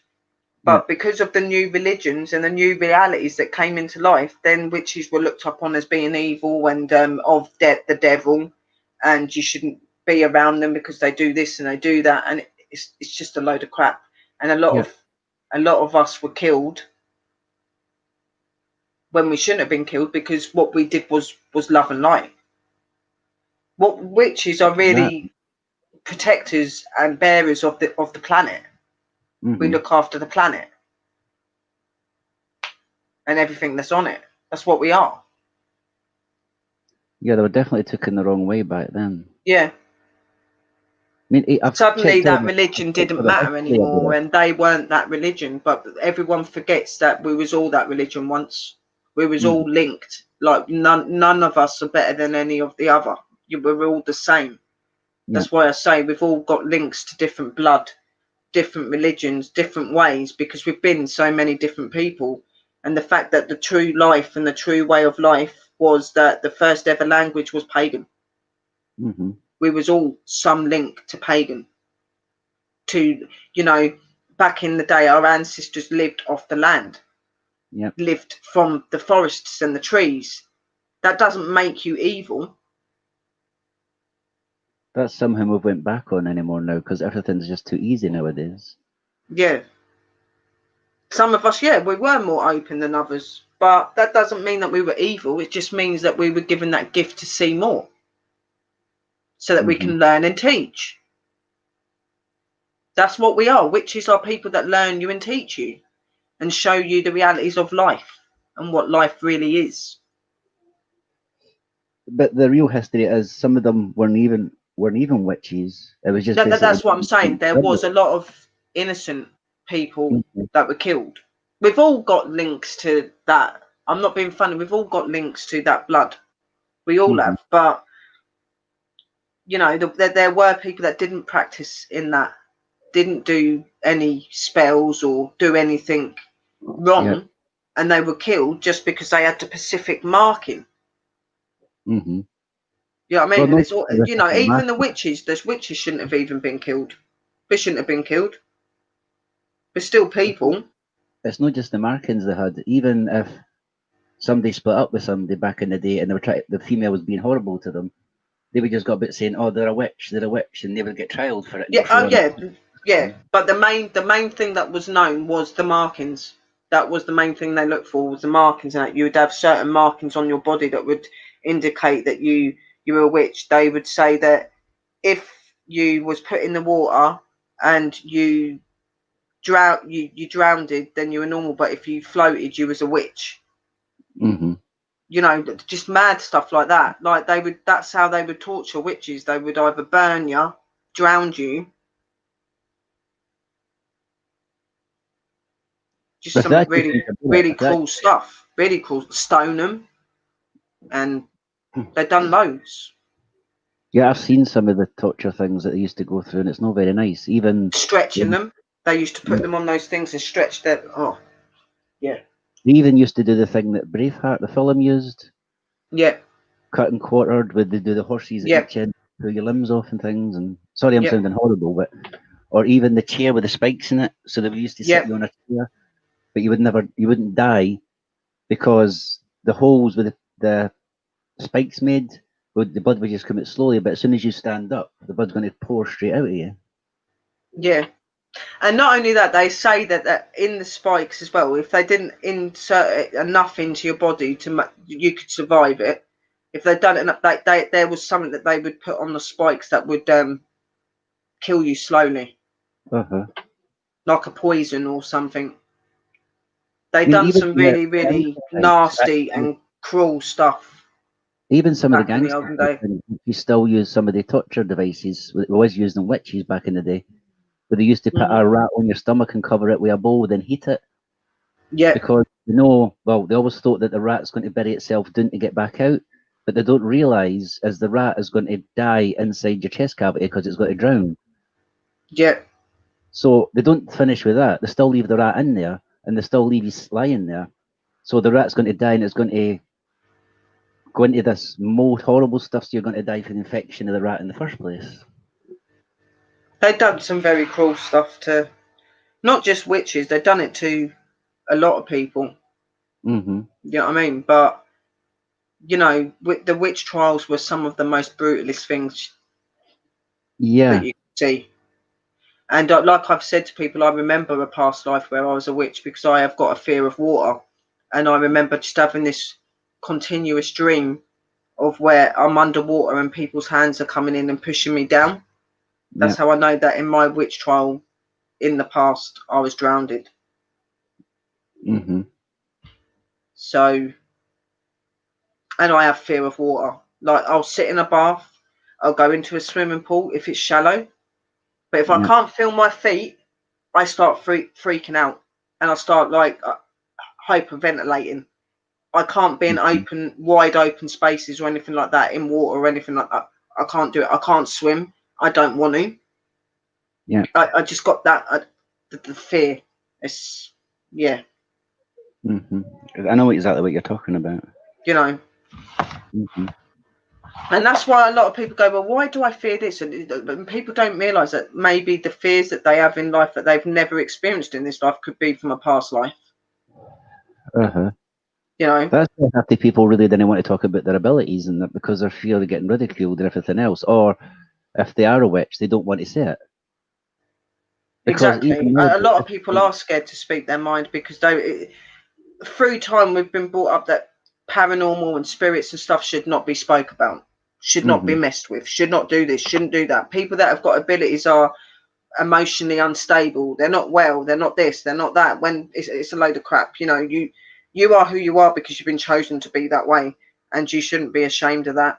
And there are people that get your abilities and won't judge you, and Mm. you should be able to speak freely and openly about what you are and who you are. Like a lot of people go, It's why do still you not say the that you're world a of witch and that? Don't you get worried about what people think? I said, I spent a lot of my life, I feel, worrying about what others thought. I said, I don't care what they think about me being a witch anymore because I'm proud of it, mm-hmm. you know, and I am. And even though we still get a lot of negativity about witches even now, it's not like it was back in them days. No. You know what I mean? It's still bad though, because people still think you're going to be where Oh witches yeah. talk with a cat and things like that, and it's not the case whatsoever. Oh, I've had it where people have come up and go. So if you're a witch, that means you worship Satan. And I'm like, no, I don't. They're like, what? I said, I worship Mother Earth, and I do love God. And they're like, Mm-hmm. but witches go to hell. I'm like, no, they don't. Witches were given the gifts by the creators. So how are we going to go to hell? The only way you're going to go to hell is if we do something against what they've gave us. And they're You're like, oh, given this well, power, but you're and given you know, this ability you for a get so reason. many negative people come in. You're a Satanist. You believe in the devil. When you die, you're going to go to hell. Your soul is black.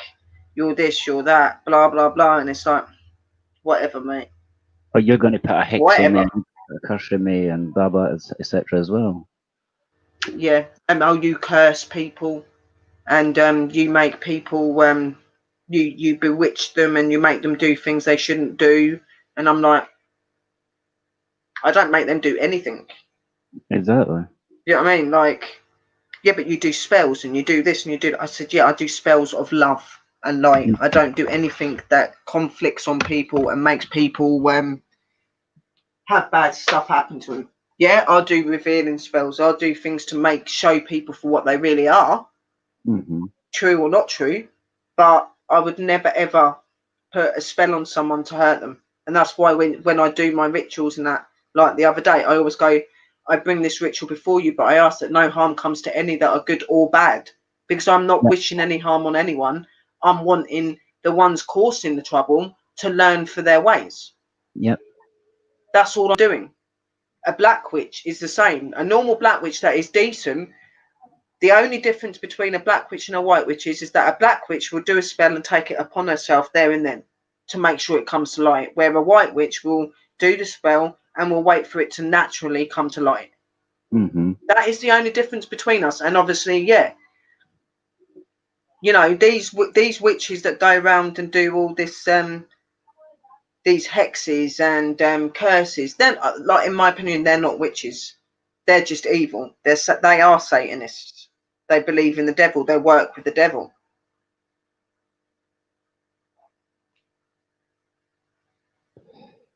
I mean, I kind of has come that bad for 2020 that there's actually people pretending to be witches as well. And some of them actually put the fairy god into you, where there are really no witches at all. The same with people, really. I'm saying there is people out there that say that they're witches, but really they're not. I don't know if you know what I'm talking about. Oh yeah, no, you do get that. But the thing is like everyone gets mistaken, and they think that a witch is so, like, some witches are gifted from many lives, yes, but anyone can become a witch because the power that's within you, it's about believing in it. If you believe in it and you believe that you can bring what you do to light, then it happens. Yeah. Like if you put enough practice and you open your mind enough and you learn enough, you could be a witch yourself, citizen. You know what I mean? It's about having that dedication and that belief. If you don't have the dedication and the belief, then you can't. Yeah, you do have people that come and say that they're witches. They've never done any practices. They've never trained. They give out false and dangerous information that can put other people into danger. Yeah, there are people like that. But 9 times out of 10, you can normally tell the difference between a witch that knows what they're doing and they're real and a witch that isn't. Yeah. Because there'll be certain things that they won't do that you would see a real witch do. You know what I mean? So, like, most witches, like, I'm not saying that all witches open circles. Some witches don't work with opening circles. Like, a lot of people think that when you open the circles, that's what's circling the power. No, the circle that is around the altar is a protection. Yeah. Our pentagram is a protection of us and our spell. Yeah, so that nothing bad comes within it. Yeah. So when we're walking the circle, that's not us empowering our energy. That's us protecting our circle, our work of area. You know what I mean? And then the spell itself don't come to light till you say the words. And you start using your wand and you start doing your bits. That's when the spell comes to light. Yeah.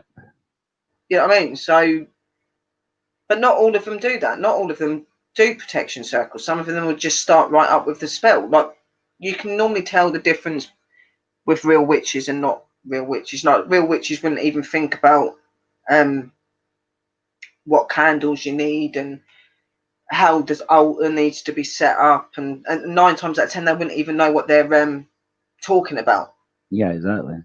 You know what I mean? So you can normally tell when something's been practicing a long time. Exactly, Maggie. We need to get out and educate people. And nobody knows everything.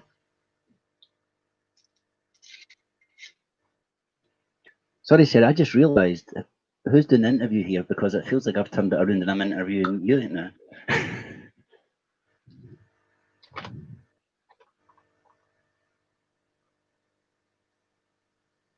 Yeah, they do. And like the thing is Mother Earth and Mother Nature are the same thing. And then you've got Mother Universe, you know, where they all open different aspects of you.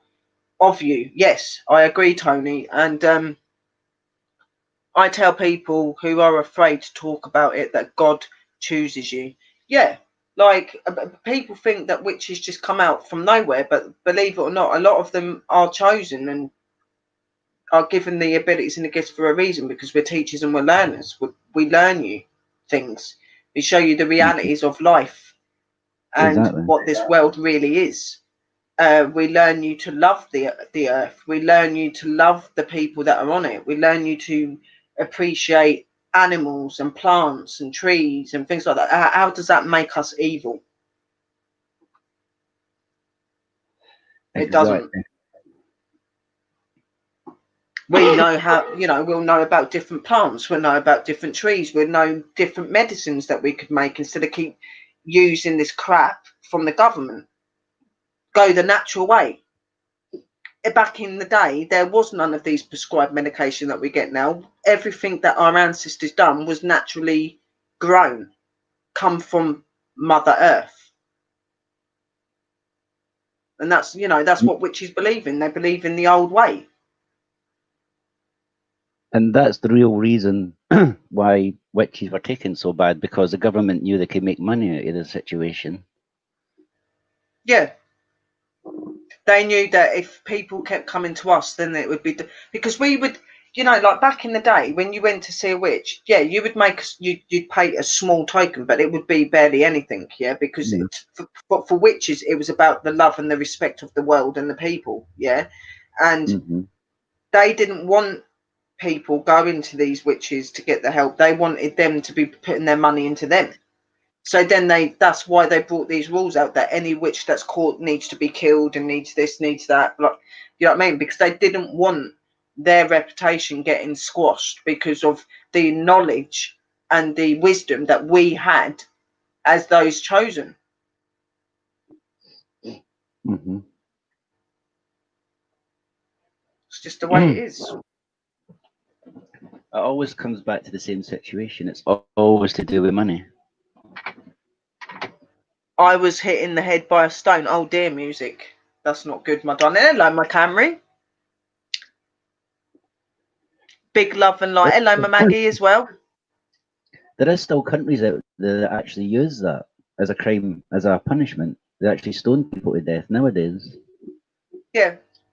In some countries, witches and that are not welcomed and things like that, but witches can and often are healers. Well, a lot of witches are healers, even if it's from different things. You've got the healers of the world, you've got witches that are healers of the world, healers of people, even sitting and talking and giving people advice and giving them something positive. We're healing them, we're giving them that advice to help them. So we're constantly healing as a witch. It doesn't have to be necessarily getting your stones out and putting it on somebody's body and doing that, or giving them a special plant to help them. It can be just talking. We work in many, many ways. Exactly.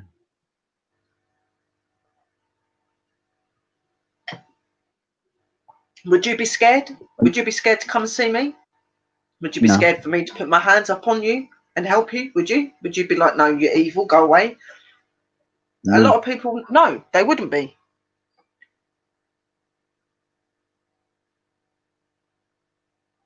They wouldn't. Hello, mate, but thinking you're right. Giving with love. And that is what we do, Maggie. We do give with love. We do. We do give with love. We believe in pure and love and light. We believe in protecting our planet, protecting our people. We believe in teaching and learning you and showing you things. That's why I share so much of what I do and who I am with you guys, because I think it's important. We're all linked. We're all brothers and sisters, witch or not. Exactly.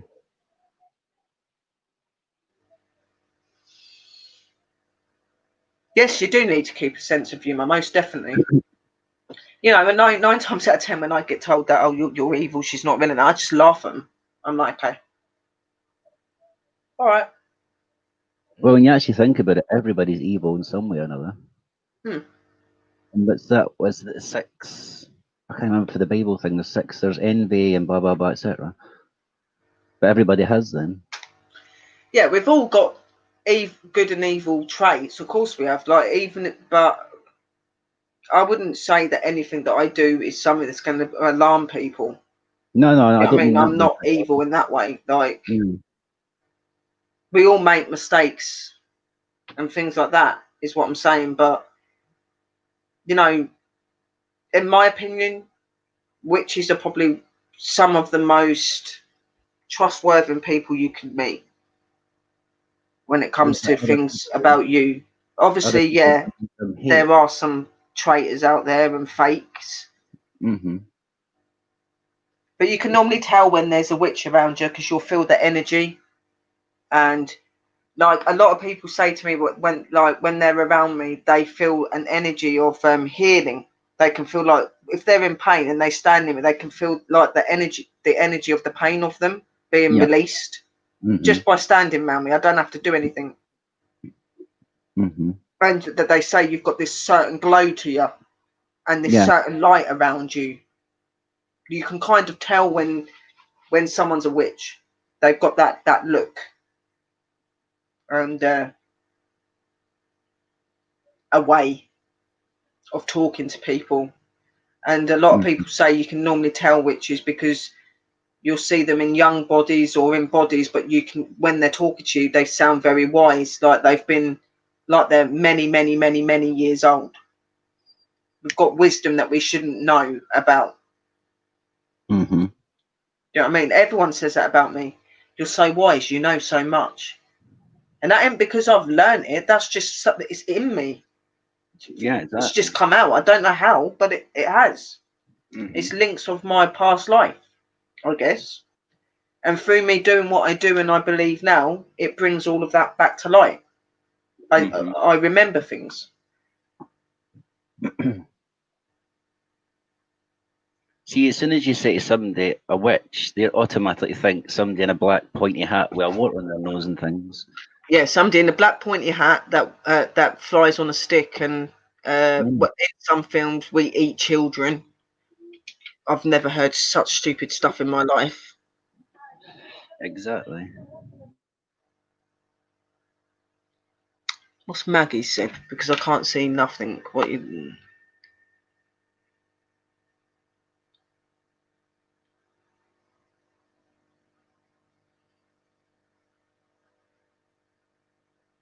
Giving with love. Yeah. Maggie, that's the way I am. I'm not a witch and never will be, but I believe in learning and understanding from others, not condemning what you don't know. Exactly. And I don't sit here and pretend that I know everything. I learn and show you what I know, what I've been allowed to see, and what I'm allowed to teach. I don't try to be anything more and I don't try to be anything less. I'm just me. Everybody Exactly. that practices in witchcraft or in paranormal, we all do it differently. There is no wrong or right way to do paranormal or to be a witch. Yeah, the only thing that is important is respect, understanding, and making sure that you have some sort of acknowledgement and understanding of what you're working with.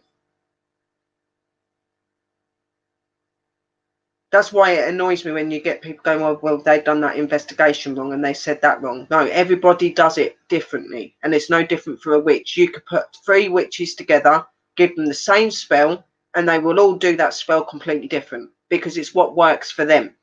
It's not that we do it the same way because it won't work. We work with what we're comfortable with and what makes our magic what it is. Exactly. No witch is ever the same. No spell is ever the same. It's all different. Same in paranormal. Everybody investigates differently. Everybody believes in things differently in the paranormal. There is no wrong or right way. The only wrong and right way is the right way is to respect, understand, and to know your stuff. And the wrong way is being disrespectful and being evil.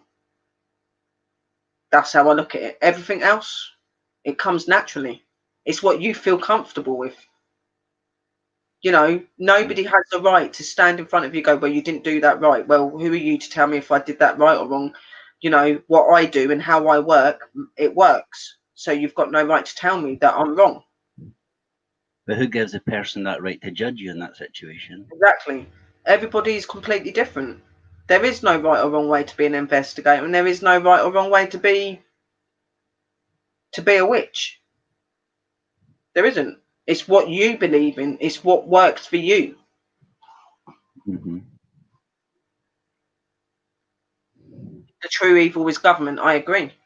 That's why I do not follow government. I do not vote. I do not believe in anything that they say. And, you know, if I can help it, I will never ever use prescription medicine from them because I don't believe in the stuff that they put in it.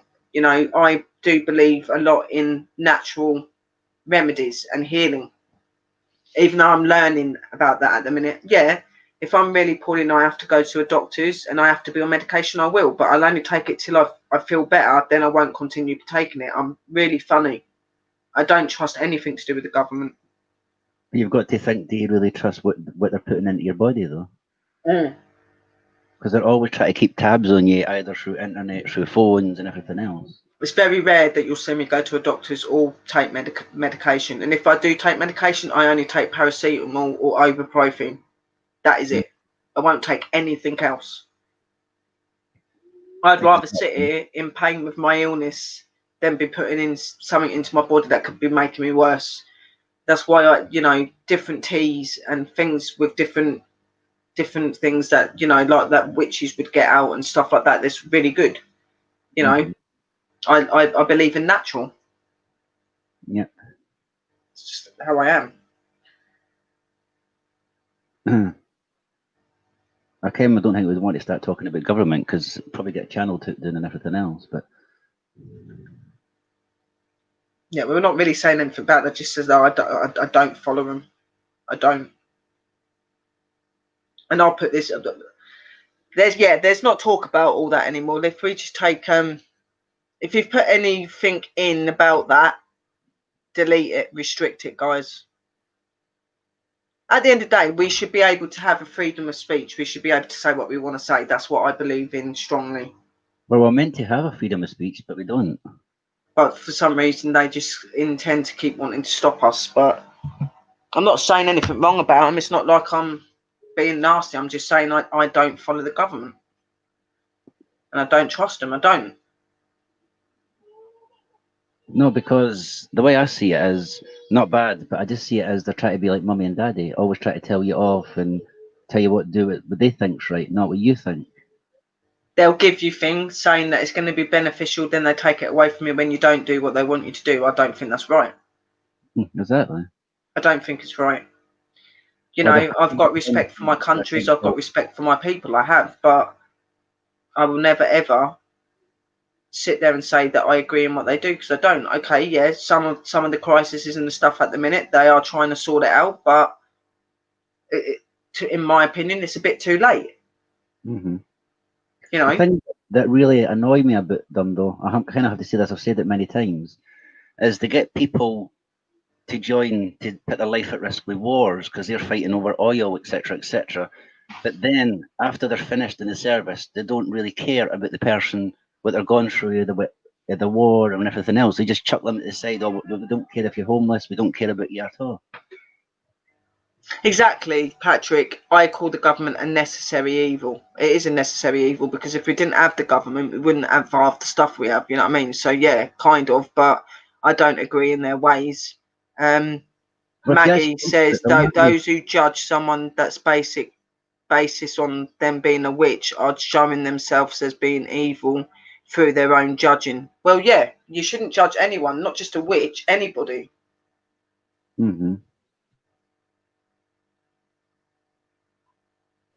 mean, there's too many judgments. The land was free before. There was nothing about you had to pay money for land. It was when the government was involved, then they started land cost you money. The land is what I'm saying. Land was given you to by God. Why should it cost to get land when it's technically free to grow crops or whatever it is to keep yourself going? Exactly. God gifted them with these things and they use that to their advantage. That's what they're doing. Back in the day before there was governments and all that stuff, you know what I mean? The land, like you said, Citizen, the lands were free. You would have loads of different vegetables and different things. And where now it's cut and it's shortened because a lot of it's took by the government. Or it's been lessened and things like that. Back in the day when it was natural and people didn't have to pay to survive, even though there were things like plagues and illnesses and stuff around, people, in my opinion, they lived better lives back then. And okay, yeah, not with the plagues and the way that some of them lived, but in the way that they would have been healthier because it was more richer, the food, because it was natural. It wasn't laced with anything or colours put into it or anything. It was natural. It was grown from earth. The animals would eat Mother Earth's gifts, which would give us milk, meat, things like that. You know, it was all natural. There was no packets to put stuff in, and it was just natural. Exactly.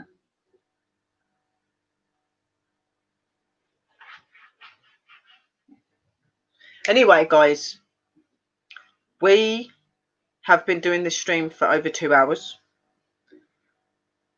It's been a very, very awesome stream, and thank you to all of you, my angels, for doing all of the questions in the room and this very interesting talk that me and Citizens had with you guys. It's been very enjoyable.